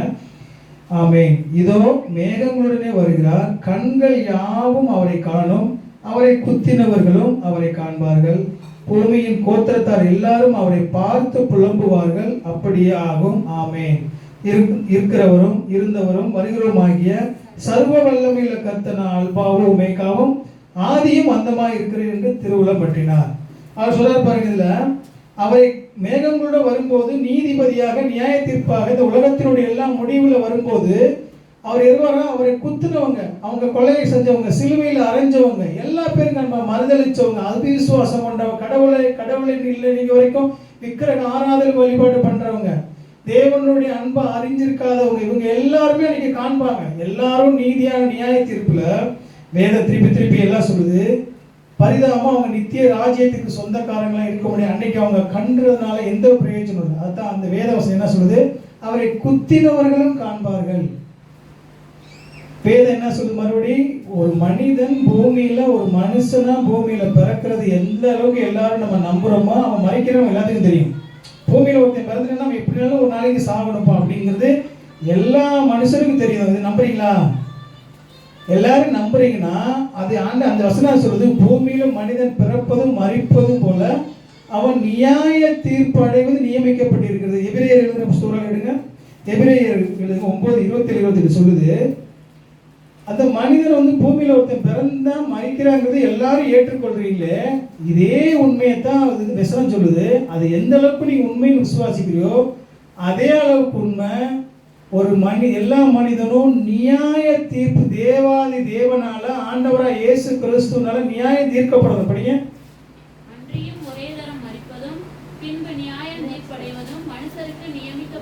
மனிதன் பிறக்க மரணங்கள் நிச்சயம், அடுத்த நியாய தீர்ப்பு நிக்கணும்.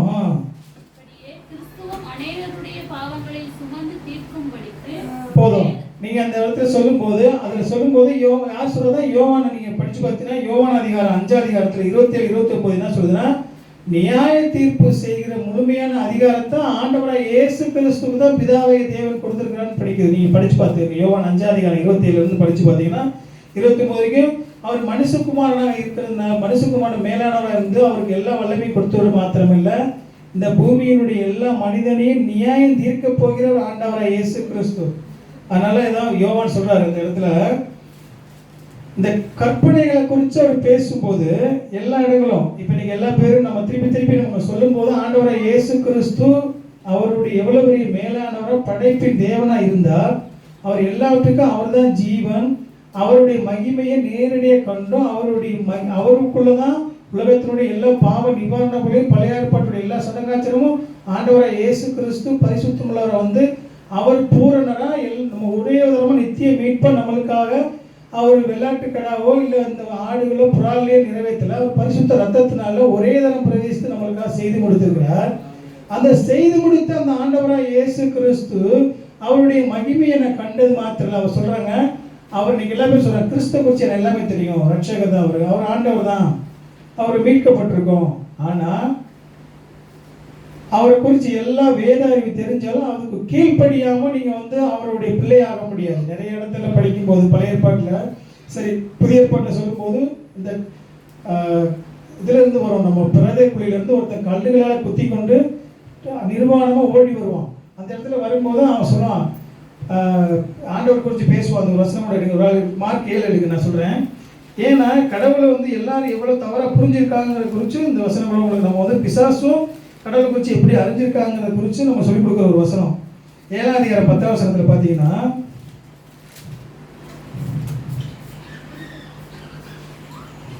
சரி மார்க் 5 அதிகாரம் 5:7-10.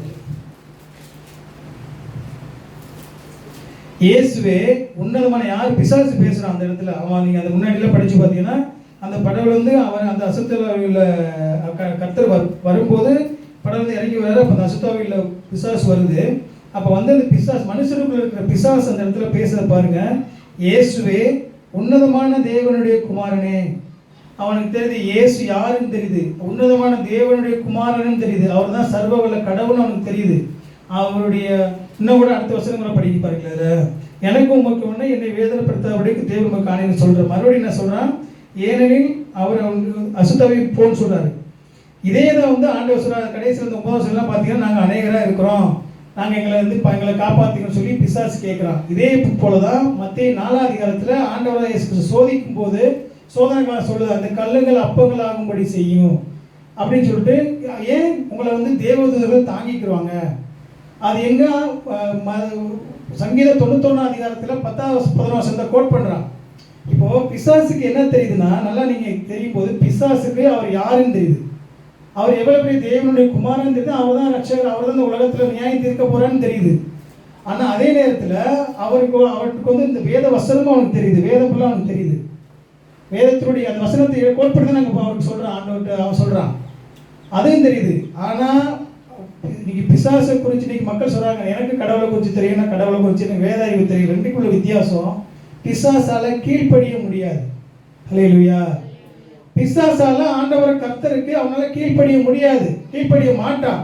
ஆனால் தேவனுடைய பிள்ளைகளாகி உங்களுக்கு எனக்கும் கடவுளை குறித்து தெரிகிறது மாத்திரம் இல்லை, அவர் விசுவாசிக்கிறது மாத்திரம் இல்லை, அவர் தான் கடவுள்னு அறிக்கிறது மாத்திரம் இல்லை, நீங்கள் அவருக்கு பயப்படுறது மாத்திரம், அவருக்கு கீழ்ப்படிந்துள்ள வாழ்க்கையின் மூலமாக தான் நீங்கள் அவருடைய பிள்ளைகளாக நீங்கள் அங்கீகரிக்க முடியும். ஹல்லேலூயா. இதை தான் யோவான் 1ஆம் அதிகாரத்தில் சொல்ற, நான் வேகமாக படிக்கிறேன். யோவான் 1ஆம் அதிகாரத்தில் 3ஆம் வசனம் சொல்லுது, நீங்கள் அவருடைய பிள்ளைகளாக இருந்தால் எப்படி இருப்பீங்கன்னு சொல்லி சொல்கிறாரு. யோவான் 1ஆம் அதிகாரம் 1 யோவான் 2ஆம் அதிகாரம் 3-6 வரைக்கும் வசனங்களை படிச்சீங்கன்னா, 1 யோவான் 2:3 நான் படிக்கிறேன். அவருடைய கற்பனைகளை நாம் கை கொள்ளுவதானால் அவரை அறிந்திருக்கிறோம் என்பதை அதனால் அறிவோம். அவரை அறிந்திருக்கிறேன் என்று சொல்லியும் அவருடைய கற்பனைகளை கை கொள்ளாதவன் பொய்யனா இருக்கிறான், அவனுக்குள் சத்தியம் இல்லை. அவருடைய வசனத்தை கை கொள்ளுகிறத்தில் தேவ அன்பு மெய்யாய் பூர்ணப்பட்டிருக்கும். நாம் அவருக்குள் இருக்கிறோம் என்பதை அதனாலே அறிந்திருக்கிறோம். அவருக்குள் நிலைத்திருக்கிறேன் என்று சொல்லுகிறவன் அவர் நடந்தபடியே தான் நடக்க வேண்டும். அவருடைய பிள்ளைன்னு சொன்னா, அவருக்கு நான் கீழ்ப்படின்னு சொன்னா, அவருடைய கட்டளைகளை கற்பனைகளை கை கொள்கிறவனா இருக்கணும்.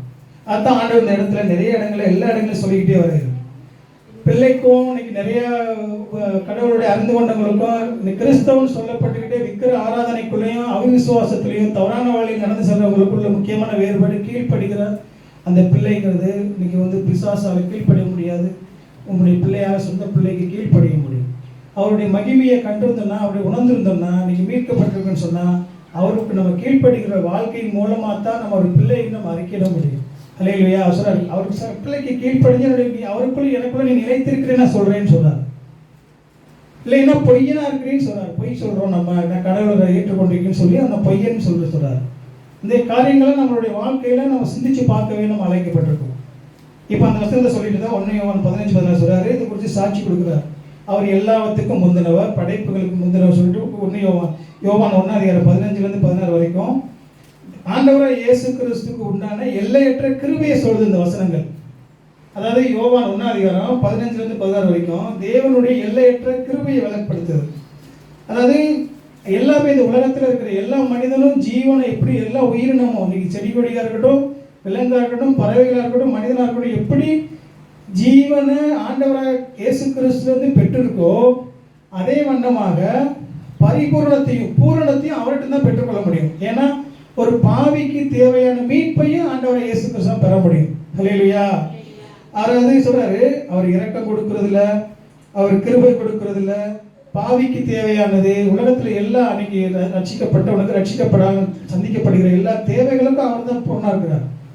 அவர் இந்த யோவான் அதை பற்றி சாட்சி சொல்லும் போது அதை திருப்பி சொல்றாரு, ஆதியில் படைக்கப்பட்ட ஆதாம்ல இருந்து இன்னைக்கு இருக்கிற ஒவ்வொரு மனிதனும் மீட்கப்பட்ட ஆத்மாவும் எல்லா பூரணத்தையும் பெற்றுக்கொள்கிற ஒரே ஒரு இடம் எதுனா, ஒரே ஒரு நபர் என்னன்னா ஒரு ஆண்டவராக இயேசு கிறிஸ்து.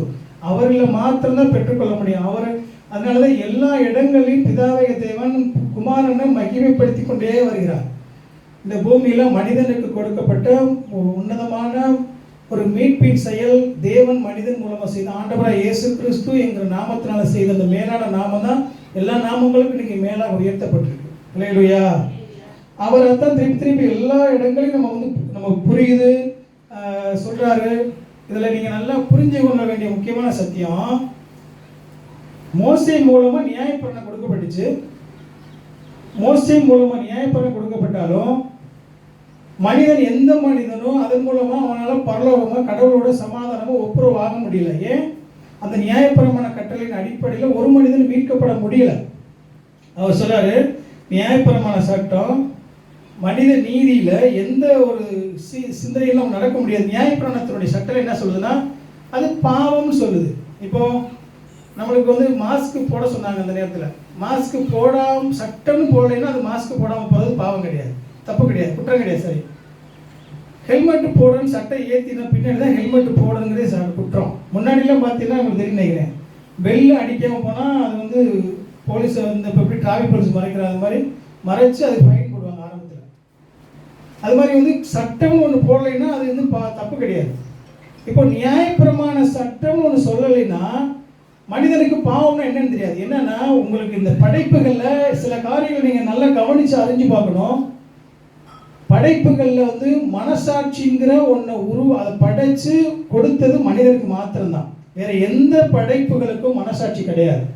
அந்த மனசாட்சி தான் எல்லா மனிதனுக்குமே எது தவறு எது தவறு இல்லைன்னு சொல்லி அவனுக்கு சொல்லுது. நியாயப்பிரமாண கட்டளை உங்களுக்கு எனக்கு வேத புஸ்தகங்களை படித்து தெரிஞ்சுக்கிறோம். கொலை செய்யாதிருப்ப, களவு செய்யாதிருப்ப, திருடாதிருப்ப, தாய் தந்தையை கணம் பண்ணு, அதெல்லாம் வந்து நம்ம சொல்கிற ஒரே கடவுளை வணங்குன்னு சொல்லலாம் நம்மளுக்கு வந்து படிக்கிறோம். ஆனால் அவன் படிக்காமவே கடவுளை வணங்கினான். எந்த கடவுளை வணங்குறதே ஒரு கடவுளை வணங்குறான். அதே நேரத்தில் அவனும் தாய் தந்தனை வந்து மதிப்பான். அவனும் கொலை செய்கிறது தப்புன்னு தெரியும், அவன் திருடுறது தவறுன்னு தெரியும், அவனுக்கும் விபச்சாரம் பண்ண தவறுன்னு தெரியும். ஆனால் அதை தொடர்ந்து அவன் செய்வான். இதெல்லாம் பெரிய தப்பு இல்லை. அவனுடைய சிந்தனை அப்படின்னா இது ஒரு லீல பெரிய தவறு இல்லை அப்படின்னு நினைப்பான் இல்லையா? அது இல்லைன்னா சொல்லாது. ஆனால் வேதம் என்ன சொல்லுது தெளிவா? நியாயப்பிரமாண சட்டம் என்ன சொல்லுது? நீ பாவின்னு உனக்கு காமிக்குது. இப்போ நான் செஞ்சிருக்கேன்னா இந்த சட்டம் இன்னைக்கு ஹெல்மெட் போடலை, ஹெல்மெட் போடுற சட்டம்னு நீ இருந்ததுனால தான் அவன் போலீஸ் பிடிச்சி எனக்கு தப்புன்னு தெரியும். ஓ தப்பு, நான் உண்மையாக போட வந்துட்டேன், அப்போ நான் அந்த தண்டனைக்கு எனக்கு சரிதான், அவன் ஃபைன் போடுறது எனக்கு சரிதான் அப்படின்னு நான் ஏற்றுக்கிட்டு அவனை வாய் பேசுவல. எப்படி நீங்கள் வந்து என்ன சும்மா சம்மந்தம் இல்லாமல் நான் போயிட்டுருக்கேன். இப்போ நான் போயிட்டு இருக்கும்போது துண்டு போட்டுட்டு போகணும், சும்மா என்னை பிடிக்கும்போது துண்டியாக போட்டு போனேன் எனக்கு சட்டம் போட்டேன்னா கேள்வி வைப்பில்ல. நான் துண்டு போட்டபோது என்னுடைய உரிமை நீ எது கேட்குறவன் கேட்போம். ஆனால் நீங்கள் அந்த வெளியில் இந்த இடத்துக்கு இந்த பிளேஸில் போகும்போது துண்டு போட்டு போனால் நீ குற்றம், நீங்கள் பனிஷ் பண்ணப்படுன்னு சொன்னால் துண்டு போடக்கூடாது. அப்போ அது மாதிரி நியாயப்பிரமாண சட்டம்னு சொல்றதுனால நீ ஒரு மனிதன் வந்து தான் யாருன்னு அவனால் தெரிய முடியுது. பாவத்தை உணர்த்தது. தேவன் நீதியை குறித்து சொல்லுது. தேவன் எவ்வளவு பெரிய நீதியானவர். தேவன் வந்து அந்த பாவத்துக்கும் அந்த தண்டிக்கப்பட வேண்டியதுக்கும் அந்த குற்றத்துக்கும் நான் தகுதியானவன் அப்படின்னு சொல்லி எது சொல்லுது? நியாயப்பிரமாண சட்டம் எனக்கு காமிக்குது. இந்த நியாயப்பிரமாண சட்டம் இல்லைன்னு சொன்னா எனக்கு அது தெரியாது. ஆனா ஆண்டவராய் இயேசு கிறிஸ்துவுடைய பூரண கிருபை எதை காமிக்குது? உனக்கு பாவத்தினுடைய மன்னிப்பை கொடுக்குது. தகுதியே உனக்கு கிடையாது மன்னிக்கிறதுக்கு. நீ துரோகியா இருக்கிற, நீ கீழ்ப்படிய முடியாதவன் இருக்க, ஆனாலும் உனக்கு நான் கிருபையை இரக்கத்தையும் பாராட்டுகிறேன். தேவனுடைய அன்பை சொல்றது எது? ஆண்டவராய் இயேசு கிறிஸ்துவுடைய அந்த பூரண கிருபை. இந்த நியாயப்பிரமாணத்தையும் கிருபை அதான் வசனம் படிங்க. 15-16 படிங்க. யோவான் 15-16 படிங்க. சொல்றது சரியான காரியங்களை நம்மளோட அந்த பின்னோக்கி சரியான புரிஞ்சு கொண்டா தான் இந்த வேதத்தின் அடிப்படையில் நமக்கு தெரியாது. யோவான் அவரை குறித்து சாட்சி கொடுத்து, எனக்கு பின் வருகிறவர் எனக்கு முன்னிருந்தவர், ஆகையால் அவர் என்னிலும் மேன்மை உள்ளவர் என்று நான் சொல்லியிருந்தேனே, அவர் இவர்தான் என்று சத்தமிட்டு கூறினான். அவருடைய பரிபூரணத்தினால் நாம் எல்லாரும் கிருபையின் மேல் அவருடைய பரிபூரணத்தினால எல்லாரும் கிருபை மேல கிருபை பெற்றோம். யாரு? ஆண்டவராய் இயேசு கிறிஸ்துனால தான் அவர் சாட்சி கொடுக்குறான். இவர் தான் சொன்னி இவர் யாரு? எல்லாத்துக்கும் அவர் 6 மாசத்துக்கு மூத்தவர் தெரியுமா உங்களுக்கு? யோவான் இயேசு கிறிஸ்துக்கு முன்னாடி 6 மாசத்துக்கு முன்னாடி பிறந்தவர் இந்த யோவான் ஸ்நானன். ஆனா அவர் சொல்றாரு எனக்கு பின்னாடி வந்தவர். ஆனா அவர் எனக்கு முன்னாடி எங்க முன்னாடி இருக்கிறாரு? எல்லாத்துக்கும் முன்னாடி அவர் ஆதியில் இருந்தவர். அவர் மோசேக்கு அங்க இருக்கிற முன்னாடி நோவாவுக்கு ஆதாமுக்கு எல்லா படைப்புகளுக்கும் முன்னாடி இருந்தவர். அவர் முன்னாடி இருந்தவர். அவர் சொல்றாரு எல்லா பரிபூரணத்துக்கும் அவர் தான் காரணம் சொல்றாரு. அடுத்து சொல்றாரு படிங்க, அடுத்த வருஷம் படிங்க அப்படியே. எப்படி எனில் அவருடைய பரிபூரணத்தினால் நாம் எல்லாரும் கிருபை மேல் கிருபை பெற்றோம். எப்படி எனில் நியாயப்பிரமாணம் மோசேயின் மூலமாய் கொடுக்கப்பட்டது. நியாயப்பிரமாணம் மோசே வரும்போது தான் மக்களுக்கு வந்து நியாயப்பிரமாண சட்டமே கொடுக்கப்படுது. அதுக்கு முன்னாடி நிறைய பேர் கேட்பாங்க, எப்படி வந்து ஆதாம் வந்து எப்படி ஆதாம் பிள்ளைகள்லாம் கல்யாணம் பண்ணியிருப்பாரு கேட்பாங்க. ஆதாம் கல்யாணம் பண்ணாங்கன்னா அவங்க தங்கச்சி தான் கல்யாணம் பண்ணாங்க. அன்னைக்கு சட்டத்தில் வந்து பாவம் கிடையாது. அன்னைக்கு நியாயப்பிரமாணம் கொடுக்கப்பட தவறு கிடையாது. அவனை பொறுத்தவரைக்கும் அன்னைக்கு படைப்புல வேற எந்த இது கொடுக்காதப்போ அவனுக்கே அது நியாயப்பிரமாண சட்டத்தை இருதயத்தில் அவனுக்கு தவறுன்னு தெரியாது. ஆனால் தேவன் நியாயப்பிரமாண சட்டத்தை நீங்கள் இது படிக்கிறதுக்கு முன்னாடி ஒரு ரோமர் எடுக்கிறாங்க. ரோமர் 2 அதிகாரம் 15-16 எழுங்க. ஏன்னா எல்லா மனிதனுக்குள்ளேயும் பிறக்கிற ஒவ்வொரு மனிதனுக்குள்ளேயும் இந்த நியாயப்பிரமாண சட்டத்தை கொடுத்துருக்கு. நியாயப்பிரமாண சட்டங்கிறது அந்த 613 கட்டளைகள்ல முக்கியமான ஒழுக்க சட்டத்தை வந்து அவனுக்குள்ள இருதயத்துல கொடுத்துருக்கிறார். அதை படிக்க வராது. அவருடைய மனசாட்சியும் கூட சாட்சியிடுறதுனால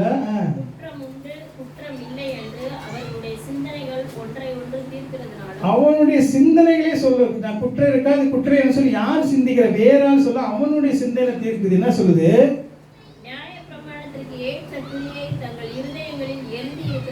நியாயப்பிரமாணத்தினுடைய சட்டம் எனக்குள்ள இருக்குது. அவனுக்கு ஆழமா அப்படி அந்த சட்டத்தோட கொடுத்துதான் அந்த மாதிரி அவனை கரெக்டா ஆண்டவர் வந்து சொன்ன இது பண்ணுவாங்க இல்லையா, என்ன சொல்லுவாங்க, நம்ம அதில் ப்ரோக்ராம் பண்ணுவாங்கன்னு சொல்லுவாங்க. அப்படி ப்ரோக்ராம் பண்ணி தான் அவனை கோவில விட்டுருக்காரு. ஹல்லேலூயா. அவனுக்கு தெரியும். இப்போ நான் போய் தனி நடுக்காட்டுக்குள்ள உட்காந்து பாவம் செய்கிறேன்னு சொன்னா என்னை வந்து யாருமே பார்க்கல. ஆனா என்னை யார் பார்க்குறா? ஒரு ஆள் பார்க்குறாருன்னு எனக்கு தெரியும். அதனாலதான் எனக்கு அந்த குற்ற மனசாட்சிகள் எனக்கு வராதே. இப்போ எனக்கு குற்ற மனசாட்சிங்கிறத மனிதனுக்கு தான் கொடுத்துருக்குது, மிருகத்துக்கு வரலையே. அவன் இதை செய்யும்போது அந்த மனசாட்சியை நான் யாரும் பார்க்கலைங்கிற உன்னை நான் பார்த்துக்கிட்டு இருக்கேன் அப்படிங்கிறத அவனுக்கு குற்றத்தை உணர்த்தி நீ பாவிங்கிறத அந்த மனசாட்சி மூலமா தேவன் எல்லா படைப்போட ஒரு மனிதனோட தொடர்பு கொள்கிறான். அதனாலதான் அவன் சொல்றான் அவனுக்கு அந்த குற்றத்துல இது அவனுக்கு உறுத்தலா இருக்கு, அவனால வந்து நிம்மதியை வாழ முடியல, அதுக்கடுத்து கில்ட்டியில அவனுக்கு வர்றது காரணம் என்ன? பரிசுத்த கடவுள் வந்து அவனோட அந்த இருதயத்துல மனசாட்சி மூலமாக பேசுகிறார். அது நிறைய நம்ம அந்த பேசுறதை குறித்து ஒரு டாபிக்ல பேசணும், நிறைய காரியங்கள் பேசணும். அதனால எல்லா மனிதனுக்குள்ளும் இந்த நியாயப்பிரமாணத்தினுடைய ஆழமான சத்தியத்தை கொடுத்திருக்கிறார். எல்லாத்துக்கும் தெரியும். அப்ப இப்போ வாங்க இப்போ அந்த வருஷம் சொல்லுவாங்க. இந்த நியாயப்பிரமாண சட்டத்தின் அடிப்படையில் படிங்க, அந்த 17 வருஷம் படிங்க.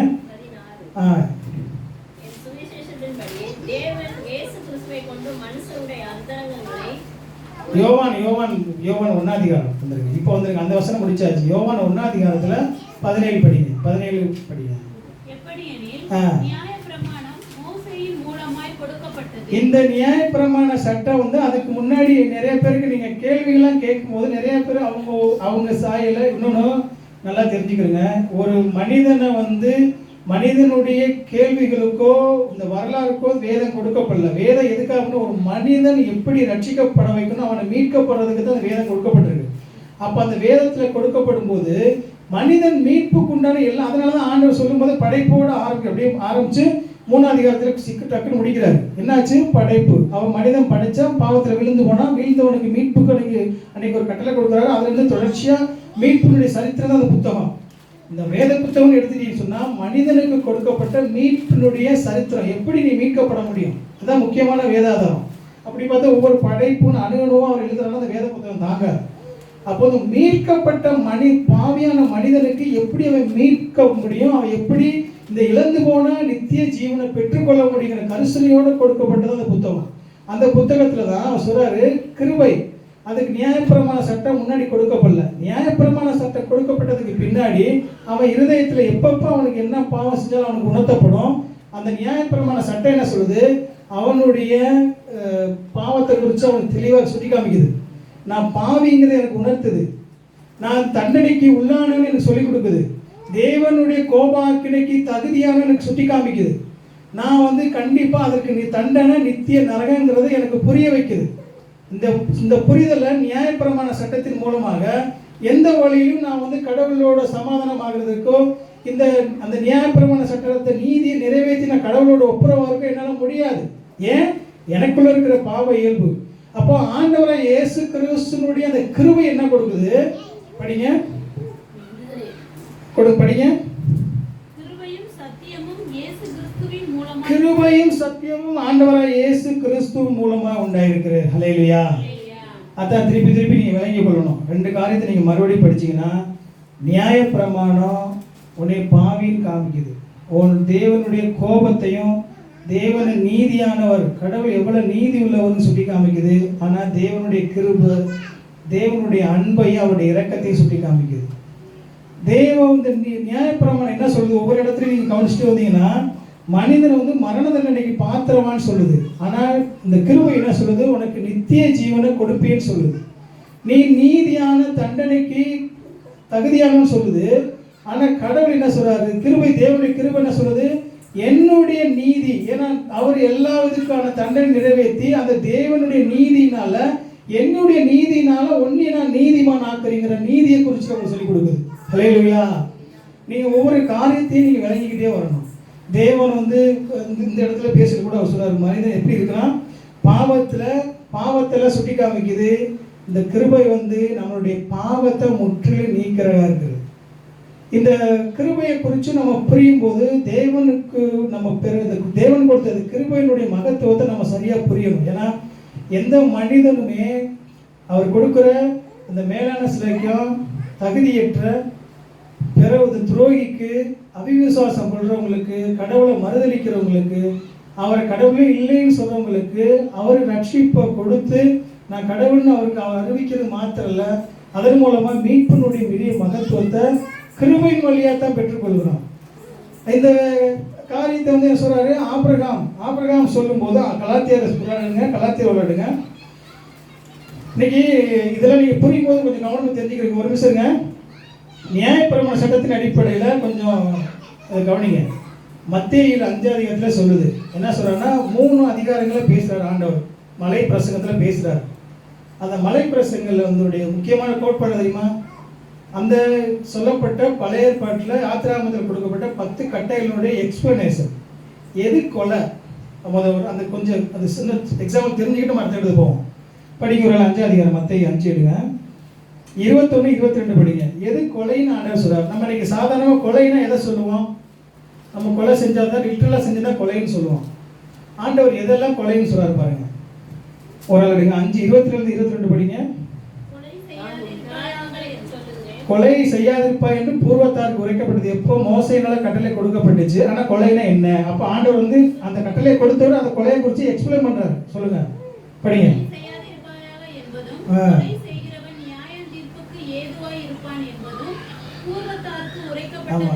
கொலை செஞ்சவன் நியாய தீர்ப்பு தண்டனைப்படி கல்லால் எரிஞ்சு அவன் மரண தண்டனை கொடுக்கப்படணும், கொலைக்கு கொலை செய்யப்படணும். அது பழைய ஏற்பாடு கட்டளை. ஆனா கொலை எது, படிங்க. அவன்கிட்ட வந்து நியாயமே இல்லாம தன்னுடைய சொந்த சகோதரனை சகோதரியை கோபிக்கிறது கொலையா. அப்புறம்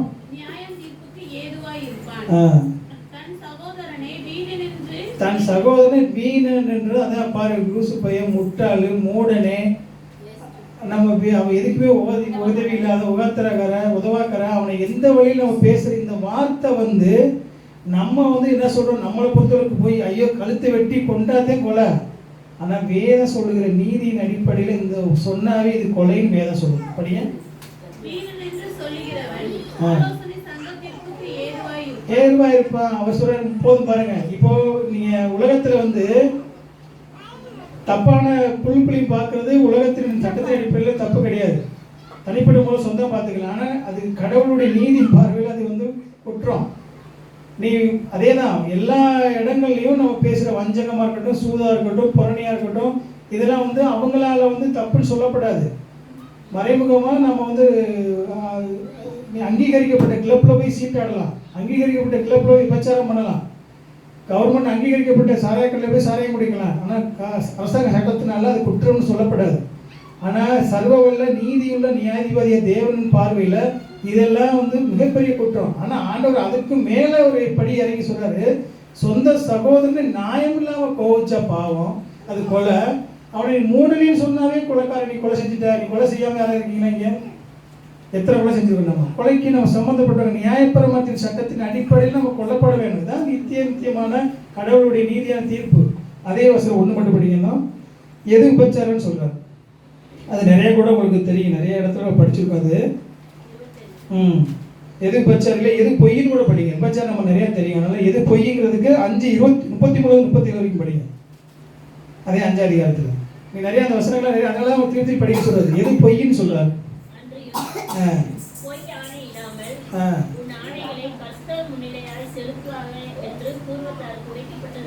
பொய் சொல்லாதிருப்பாயாக பழைய ஏற்பாட்டில் கட்டளை கொடுக்கப்பட்டிருக்கு. பரிசேதம், அதாவது காட் பிராமிஸ், சத்தியம் பண்ணது, கை மேல சத்தியம், தலை மேல சத்தியம், புள்ள மேல சத்தியம், ஊர் மேல சத்தியம், நீங்க எல்லா பேரும் சில இதெல்லாம் சொல்றான், என்னோட மேல சத்தியம் பண்றான். இது எல்லாம் என்னமா, இது பொய். அது உண்மையா இருந்தாலுமே கரெக்டான காரியம் என்னன்னா அது நீ உண்மையாவே இருந்த காரியம் இருந்தாலோ அது மேல சத்தியம் பண்ணீங்கன்னா நீ பொய் சொல்லின்னு அர்த்தம். வானத்தின் பேரில் சத்தியம் பண்ண வேண்டாம், அது தேவனுடைய சிங்காசனம். பூமியின் பேரிலும் சத்தியம் பண்ண வேண்டாம், அது அவருடைய பாதப்படி. எருசலேமின் பேரிலும் சத்தியம் பண்ண வேண்டாம், அது மகாராஜாவினுடைய நகரம். உன் சிரசின் பேரிலும் சத்தியம் பண்ண வேண்டாம், கை மேல அதில் ஒரு மயிரையாவது வெண்மையாகவும் கருப்பாகவும் உண்டால் கூடாது. அதாவது தலைமையில உடம்புல அது ஒரு உறுப்பு சொல்லும் போது எல்லா உறுப்பும் சேர்ந்து சொல்றாரு. அவர் எல்லா இடங்களையும் நம்ம தலைமையில சத்தியமா சொல்லுவோம். அதுல அதான் என்ன சொல்றாரு, உங்க தலையில இருக்கிற ஒரு முடியை கூட உன்னையால உருவாக்க முடியாது, நீ வெள்ளையாக்க முடியாது. அது பெரிய விஷயம். உருவாக்குறவங்க இல்லை, ஒரிஜினலா உன்னால வெள்ளையாக்க பார்க்க முடியாது. நீ இந்த காரியத்தெல்லாம் உனக்கு செய்யக்கூடிய வல்லமையிலேயே நீ ஏன் இந்த மாதிரி பொய் பேசுறத குறித்து பொய்யை குறித்து பேசிட்டு வர.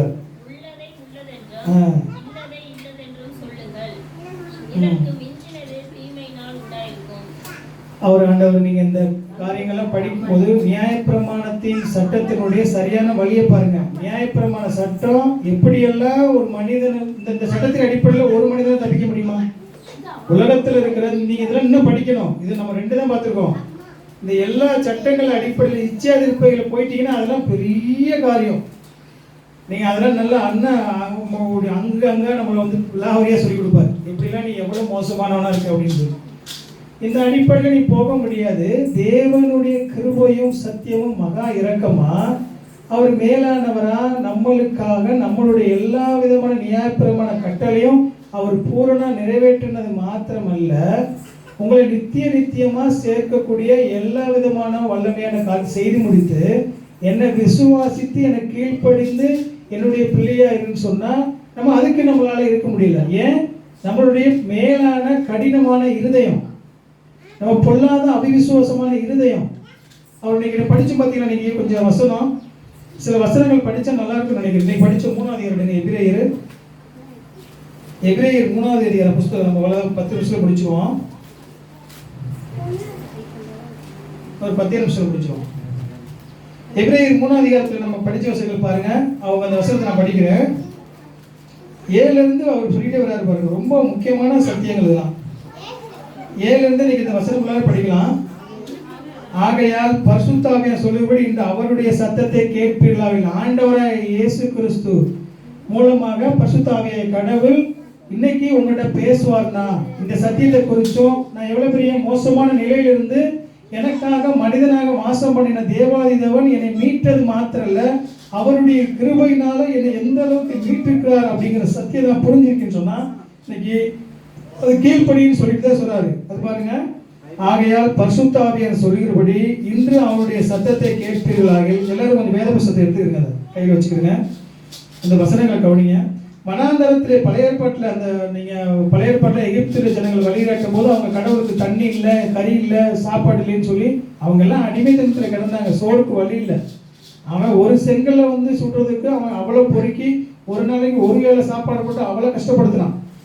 ஆனால் அப்படி இருந்த சூழ்நிலையில் அவங்க கதறும் போது கடவுள் காப்பாற்றி கூட்டியாந்து அவங்களுக்கு போதுமான தண்ணி சாப்பாடு ஒரு நாள் வேலை செய்யலை, அழகாக நடத்தி கொண்டுட்டே வர்றாரு. நான் கடவுள் சொல்லி கொண்டிருக்கிறாரு. ஆனா அவங்களுடைய இந்த கடினமான இருதயத்தை பாருங்க எப்படி இருந்துச்சுன்னு சொல்றாரு பாருங்க. வனாந்தரத்திலே கோபம் ஊட்டின போதும் சோதனை நாளில் நடந்தது போல உங்கள் இருதயங்களை கடினப்படுத்தாதீர்கள். அங்கே உங்கள் பிதாக்கள் என்னை சோதித்து என்னை பரீட்சை பார்த்து 40 வருஷ காலம் என் கிரியையை கண்டார்கள். ஆதலால் நான் அந்த சந்ததியை ஆலோசித்து அவர்கள் எப்பொழுதும் வழி போகிற இருதயமுள்ள ஜனம் என்றும் என்னுடைய வழிகளை அறியாதவர் என்று சொல்லி என்னுடைய இளைப்பாறுதலில் அவர்கள் பிரவேசிப்பதில்லை என்னுடைய கோபத்திலே ஆணையிட்டேன். சகோதரரே, ஜீவனுள்ள தேவனை விட்டு விலகுவதற்கு ஏதுவான அவிசுவாசமுள்ள பொல்லாத இருதயம் உங்களில் ஒருவனுக்குள்ளும் இராதபடிக்கு நீங்கள் எச்சரிக்கையாயிருங்கள். உங்களில் ஒருவனாகிலும் பாவத்தின் வஞ்சனையினாலே கடினப்பட்டு போகாதபடிக்கு இன்று எண்ணப்படும் அளவும் நாடோறும் ஒருவருக்கொருவர் புத்தி சொல்லுங்கள். நாம் ஆரம்பத்திலே கொண்ட நம்பிக்கை முடிவு பெறுந்த உறுதியை பற்றி கொண்டிருப்போமாக கிறிஸ்துவிடத்தில் பங்குள்ளவர்களாய் இருப்போம். அல்லேலூயா. இன்று அவருடைய சத்தத்தை கேட்பீர்களாகில் கோபம் ஊட்டுதலில் நடந்தது போல உங்கள் இருதயங்களை கடினப்படுத்தாதீர்கள் என்று சொல்லி இருக்கிறது. கேட்டவர்களில் கோபம் ஊட்டினவர்கள் யார்? மோசேயினால் எகிப்திலிருந்து புறப்பட்ட யாவரும் அப்படி செய்தார்கள் அல்லவா? மேலும் அவர் 40 வருஷங்களாக யாரை ஆலோசித்தார்? பாவம் செய்தவர்கள் அல்லவா? அவர்களுடைய சவங்கள் பிணங்கள் வனாந்தரத்தில் விழுந்து போயிற்று. பின்னும் என்னுடைய இளைப்பாறுதலில் பிரவேசிப்பது என்று அவர் யாரை குறித்து ஆணையிட்டார்? கீழ்ப்படியாதவர்களை குறித்து அல்லவா? ஆதலால் அவிவிசுவாசத்தினாலே அவர்கள் அதில் பிரவேசிக்க கூடாது என்று போனார்கள் என்று பார்க்கிறோம். இல்லையா? அன்னைக்கு கொடுக்கப்பட்ட பாலும் தேனும் ஓடுகிற கானான் தேசத்தில் அவங்க சுதந்திரிக்க முடியல. காரணம், ஆண்டவரை குறித்து எல்லாம் அறிஞ்சும் கடவுளுடைய அன்பை புரிஞ்சும் அவங்க எவ்வளவு மகிமையை எடுத்துக்கொண்டு தான் அவங்க புரியும் போது கூட அவங்களுக்குள்ள இருந்த அந்த அவிவிசுவாசமான பொல்லாத இருதயத்தினால கடவுளுடைய இருதயத்தை கடினத்தை நிமித்தம் கடவுளை அறிஞ்சு கொள்ள முடியாத வரைக்கும் அவங்க விலகி போனாங்க. இன்னைக்கு பரம கானான் தேசமாகிய பரலோக ராஜ்யத்தை நித்திய ஜீவனை சுதந்திரிக்கிறதுக்கும் உங்களுக்கு அதான் கேட்கிறேன். இன்று அவருடைய சத்தத்தை கேட்பீர்களாகில் நீங்கள் அன்றைக்கு உங்களுடைய ஆதி பிதாக்கள் இதயத்தை கடினப்படுத்தினது போல நீங்கள் கடினப்படுத்தாதீர்கள், உங்களுக்கு எச்சரிக்கையை கொடுக்கிறேன்னு சொல்லி இந்த வார்த்தை வசனங்கள் நம்மளுக்கு சொல்லிக் கொடுக்குது. தேவனுடைய இந்த மேலான அன்பையும் தேவனுடைய கிருபை இரக்கத்தையும் நம்ம ஒவ்வொரு நாளும் யோசிச்சு பார்க்கணும். அவர் சொல்றாரு, நீங்க பாருங்க, வாசம் பண்ணினான்னு சொல்லும்போது சாதாரணமா அவர் எவ்வளவு மகிமையை திறந்து அவருடைய எவ்வளவு வல்லமையை விட்டு சாதாரண பாவம் நம்ம எவ்வளவு பெரிய கீழான நிலைக்கு நம்மளுடைய சாயலை ஏற்றுக்கொண்டு ஒன்னே ஒரு வித்தியாசம், பாவம் இல்லாதவர். பாவம் மாத்திரம் தான் அவற்றினால நம்மளுடைய எல்லா விதமான சரீரத்தில் இருக்கிற உபாதைகள், நம்மளுக்கு இருக்கிற சோர்வு, நம்மளுக்கு இருக்கிற பிரச்சனை எல்லாமே அவருக்கு இருந்துச்சு. எல்லா இதையும் நம்மளை போல அவர் அனுபவிச்சார். நம்மளுடைய போல சோதிக்கப்பட்டார். ஆனால் சோதனைகளை அவர் வெற்றி கொண்டார். அப்படியெல்லாம் வெற்றி கொண்டு நம்மளுக்காக நம்மளுடைய மனிதனுடைய பிரதிநிதியாக முழு மனுக்குலத்தினை பாவத்துக்கு மீட்பாக ரத்தத்தினால விளையாட்டு கடனல்ல அவருடைய பரிசுத்த ரத்தத்தினால் நம்மளை மீட்டு கொண்டதோடு இல்லாமல் அவர் இன்னைக்கு நீதியின் அடிப்படையில் நம்மளால பரலோகம் செல்ல முடியாத சூழ்நிலையில் அவருடைய அந்த நீதியாக அவர் சம்பாதித்த அந்த நீதியின் அடிப்படையில் பிதாவிட்ட அவர் சமன் பண்ணதுனால இன்னைக்கு உங்களுக்கு எனக்கும் அவருடைய நீதியை கொடுத்து நீங்கள் நீதிமான் தீர்த்தவர்களும் அவருடைய கிருபை இரக்கமும் உங்களுக்காக எனக்காக இன்று வரை உங்களை தேவனோட சமாதானமான மாத்திரம்னா அவருடைய சொந்த பிள்ளைகளாக அப்பா பிதாவை என்று கூப்பிடப்படுகிற புத்திர சுவிகார தாவியை கொடுத்ததோடு இன்னைக்கு உங்களுக்காக எனக்காக தொடர்ந்து பரிந்துரைத்து நம்மளுக்காக பிதாவிட்ட பரிந்து பேசிக் கொண்டிருக்கிறார். ஹல்லேலூயா. எவ்வளவு மேலான காரியத்தில் ஒவ்வொரு காரியத்தையும் நீங்க ஒவ்வொன்றா யோசிச்சு பாருங்களேன். அவர் மனிதனை வந்தால் சாதாரணம் முடிச்சிடும், நம்மளுக்காக செஞ்ச மீட்பு சிலுவையில் வச்சு சாதாரணம் முடிச்சிடும். ஒவ்வொரு இடத்துலையும் ஏன் திரும்ப திரும்ப திரும்ப திரும்ப முழு வேதமும் வேதாகமத்திலும் இயேசு கிறிஸ்துடைய மேலான உன்னத மகிமை ஏன் திருப்பி திருப்பி சொல்லுவோம்? 18 வசனத்தை நிரூபிக்கிற ஆணித்தரமா அவர் தேவன். எப்படிப்பட்ட தேவன்? படைத்த தேவன், ஆதியில் இருந்த தேவன், அறிவிக்கப்பட வேண்டிய தேவன். அவர் தான் எல்லா ஜனங்களுக்கும் இந்த மறுபிறப்பை கொண்டு வருகிற தேவன். அவர் சொல்றாரு, கடைசி வசனத்தில் முடிக்கிறாரு. கடைசி வசனத்தை சொல்லி முடிக்கிறேன்னா சொல்றாரு, நான் பிதாவை கொண்ட 18 படிங்க. பிதாவை தேவனை கண்டோம். அவர் யாரா? தேவனை ஒருவனும் ஒரு காலம் கண்டதில்லை. பிதாவாகிய தேவனை பிதாவாகிய ஒரே தேவன குமாரனாகிய இயேசு கிறிஸ்து தான் இன்னைக்கு பிதாவாகிய தேவனை உங்களுக்கு எனக்கு வெளிப்படுத்தியிருக்கிறார். ஹல்லேலூயா. உண்மையாகவே நீங்கள் இந்த வாசனத்தெல்லாம் உங்களுக்கு நல்லா மெடிடேட் பண்ணணும். எப்படி சிந்திக்கணும் தெரியுமா? நம்ம மைண்டுகளை வச்சு அவர் பாருங்க, பிதாவை நம்ம பார்த்தோம் இல்லையா? பழைய ஏற்பாட்டில் பிதாவை யாருமே பார்க்க முடியாது தெரியுமா உங்களுக்கு? அவரை யார் பார்த்தாலும் செத்து போயிடுவாங்க. அவருடைய மகிமைக்குள்ள பிரவேசிக்க முடியாது. அதாவது நேர பார்க்க முடியாது, அவருடைய மகிமைக்குள்ள பிரவேசிக்க முடியாது. அவர் முகமுகமா நீங்க நிறைய இடத்துல பார்த்தீங்கன்னா வசனம் பண்ணி யாத்ரா பண்ணி டக்குனு எடுக்கிறாங்க. யாத்ரா 20:18-19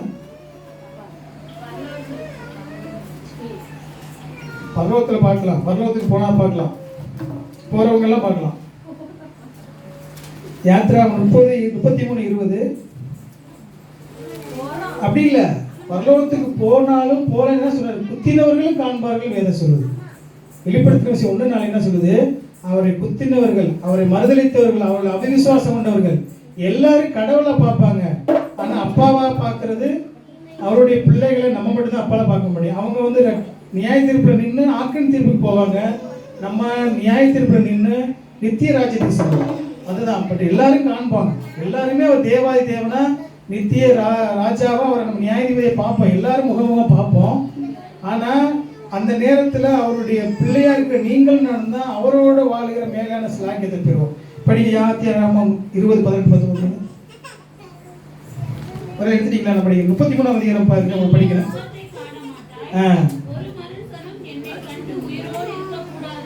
அவர் மோசேட்ட சொல்றாரு, கட்டளை கொடுக்கும்போது ஒரு மனுஷன் என்னை பார்த்த உயிரோடு இருக்க முடியாதுப்பா, அதனாலதான் அவர் போகும்போது அவரை வந்து அந்த அவருடைய மகிமையினால் நிரப்புறம் அவனை மறைக்கிறாரு. 33:20 பாருங்க. நான் சொல்றது இப்ப 20:18-19 படிச்சாங்க அவங்க. 20 அதிகாரம் 18-19 33:20 படிக்கிறேன் பாருங்க. நீ என் முகத்தை காண மாட்டாய், ஒரு மனுஷன் என்னை கண்டு உயிரெடுக்க கூடாது என்கிறார். ஏன்னா தேவனை வந்து முகமுகமா யாரும் பழைய ஏற்பாட்டை தேவ தூதர்களாகவும் அவங்க நீங்க வேற தேவ தூதரை பார்த்தாங்க. தேவ தூதரல்ல, தேவ தூதரா ஆண்டவர் இயேசு சொன்னார். ஆனா ஆவியா இருந்தார். ஆனா அவர் முகமுகமா யாருமே காணல. முகமுகமா காண முடியாத சூழ்நிலையில இன்னைக்கு குமாரன் தான். பிதா எப்படி இருப்பார், பிதாவுடைய தன்மைகள் என்ன, அவருடைய பரிசுத்தம் என்ன, அவருடைய இரக்கம் என்ன, அவருடைய அன்பு என்ன, எல்லாவற்றையும் இன்னைக்கு வெளிப்படுத்துறது யாரு? அவருடைய குமாரனை இயேசு கிறிஸ்து. அதான் குமாரனை கண்டவன் பிதாவை கண்டவனா இருக்கிறான். என்னை நானும் பிதாவும் ஒன்றா இருக்கிறோம். அதான் திருப்பி திருப்பி சொல்லும் போது நானும் பிதா ஒன்றா இருக்கோம். என்ன பிலிப்பு கேட்கிறாரு, பிலிப்பு கேட்பாரு, ஆண்டவர் என்ன செய்ய கேட்கிறாரு, கர்த்தாவே நாங்க வந்து எப்போ பிதாவை பார்க்கல அப்படின்னு கேட்கிறாரு. நீ என்ன கண்டே இல்லை, என்ன கண்டாலும் பிதாவை கண்டா. நீ என்ன பார்த்துட்டு இல்லை, பிதா நான் அந்த பிதாவினுடைய எல்லா தன்மைகளும் நான் தான் எப்படி வெளிப்படுது, பிதாவிலிருந்து நான் தோன்றினவன். என்ன கண்டா நீ பிதாவை கண்டுட்ட, என்ன கண்டு நான் பிதாவை பார்க்கலன்னு சொல்றீ அப்படின்னு கேட்கிறாரு. அப்போ பிதாவினுடைய எல்லா முழு தன்மைகளையும் முழு குணாதிசயங்களையும் முழு பரிசுத்தத்தையும் வெளிப்படுத்தின அந்த ஆண்டவராய் இயேசு கிறிஸ்துனுடைய அந்த ஆவி உங்களுக்குள்ள எனக்குள்ள கொடுத்து உங்களை தேவாலயமாக்கி உங்களை இன்னைக்கு வந்து சரியான வழி நித்தியத்தை நோக்கி நடத்துகிற மேலான கிருபை வரத்தை ஆண்டவராய் இயேசு கிறிஸ்து மூலமாக தான் உங்களுக்கு எனக்கு உண்டாயிருக்கு. இதை மறுபடியும் நம்ம தியானிக்க அழைக்கப்பட்டிருக்கோம். தேவன் கொடுக்கிறது மேலான காரியத்தை நம்ம புரியணும். எல்லாமே தேவனுக்கும் பிதாவாகிய தேவனுக்கும் பாவிகளுக்கும் நித்திய மத்தியஸ்தரா இருந்து நம்மளை ரெண்டு ஒன்று சேர்க்கிறவர் அவர் தான். அவருடைய இந்த மேலான காரியத்தை குறித்து அறியணும். ஏன்னா அவர் எவ்வளவு பெரிய இடத்தை விட்டு நம்ம வந்திருக்கிறாரு. நம்ம எல்லாரும் நம்மில் போல் ஒருவரான்னு சொல்லி இங்கே சாதாரணமாக சொல்ல முடியாது. நம்ம ஊருக்குள்ளே சொல்ல முடியாது. நம்ம போல ஒருவர்னு சொல்ல முடியுமா? வேற அதர் சாதி சம்மந்தப்பட்டவங்களையோ வேற ஜாதி நம்மள ஒருவர்னு சொல்ல முடியுமா? நம்மளுடைய நான் வேற நீங்க வேற பண்ணுவாங்க. அவங்க இன்னைக்கு இந்த சாதாரண மனிதன் நீங்க அழிந்து போகிற மனிதன் இத்தனைக்கு அவனால கீழான நிலையில இருக்கிறவங்க கூட இன்னைக்கு அவன் நான் மேலானவன் சொல்றான். ஆனா தேவாதி தேவன் அவ்வளவு பெரிய மகத்துவத்தையும் வல்லமையை விட்டு அடிமையின் ரூபம் எடுத்து தேவனுக்கு சமமா இருந்ததை கொள்ளையாடின பொருளை எண்ணாம உங்களுக்காக எனக்காக அடிமையின் ரூபம் எடுத்து தன்னை முழுவதுமாக தாழ்த்தி தன்னுடைய பாவியினுடைய முழு மனுக்குலத்தினுடைய ஸ்தானாதிபதியாக உங்கள் மேலே எனக்கு கரிசனை உள்ளவர். அதுவும் யாருக்கு? துரோகிக்கு, அவரை ஏற்றுக்கொள்ளாதவர்களுக்கு, அவருக்கு வந்து விரோதமாக இருந்தவர்களுக்கு அவர் தன்னுடைய ஜீவனை கொடுத்து முழு ரத்தத்தை சிந்தினதும் இல்லாமல் உங்களையும் என்னையும் அவர் சொந்த பிள்ளையை அங்கீகரித்து இன்னைக்கு தொடர்ந்து நம்ம நித்தியத்தின் பாதைகள் நடத்துகிறார். இந்த உண்மையை நம்ம அறிஞ்சிருக்குன்னு சொன்னால் நம்ம வந்து பிசாசை போல எனக்கு சத்தியம் தெரியும், வேதம் தெரியும். பிசாசு நிறைய அறிக்கையிட்ட படித்தோம் இல்லையா? என்ன சொன்ன பிசாசு? எனக்கு தெரியும் நீ தேவனுடைய குமாரன், உங்களுக்கு எனக்கு என்ன, அவனுக்கு வேதம் நல்லா தெரியும், வேதத்தினுடைய அறிவு இருக்கு, அவன் எல்லா காரியங்களையும் அவர் தான் நித்தியமான தட்டிக்க போறவன்னு தெரியும், அவர் இயேசு கிறிஸ்து நல்லா தெரியும். ஆனால் அவனுக்கும் உங்களுக்கு இன்னைக்கு இருக்கிற வித்தியாசம் என்னன்னா அவனால் கீழ்ப்படிய முடியாது, கீழ்ப்படிய மாட்டான். இன்னைக்கு நீங்கள் நானும் கீழ்ப்படுகிறவர்களா? இன்னைக்கு அதை யாரை சொன்னாரு? பழைய ஏற்பாட்டில் பார்த்தீங்கன்னா கடின இருதயம் உள்ள பொல்லாத விபச்சார சந்ததியான்னு சொல்லிட்டே வந்தார். பழைய ஏற்பாட்டில் இருக்கிறவங்களும் தன்னுடைய இருதயத்தை இருத்தி எதனால அவங்க வந்து அவங்கள வந்து அந்த சபமெல்லாம் பிணமெல்லாம் வரும்போதே விழுந்துச்சான், கீழ்ப்படியாமையினால. இன்னைக்கு உங்களை என்னையும் அவருக்கு நம்ம உண்மையாக அவரோட இருக்கிறோம், அவர் சட்டத்தை கை கொள்கிறோம், அவருடைய பிள்ளையா இருக்குன்னு நம்ம சொன்னேன்னு சொன்னால், நான் அவரை விசுவாசிக்கிறேன்னு சொன்னால், அவர் ஆண்டவராக இயேசு கிறிஸ்து தான் கடவுள்னு அறிக்கையிடுன்னு சொன்னால், அவருடைய சத்தத்துக்கு அவருடைய வார்த்தைக்கு இந்த வேத வசனத்துக்கு நம்ம கீழ்ப்படிவோம். தேவன் தாமே நம்ம ஒவ்வொருவரையும் நித்திய ராஜ்யத்துக்கு சுதந்திரமான பண்புள்ளவர்களை மாற்றுவாராக. ஆமென். நம்ம தொடர்ந்து ஜெபிக்கலாம்.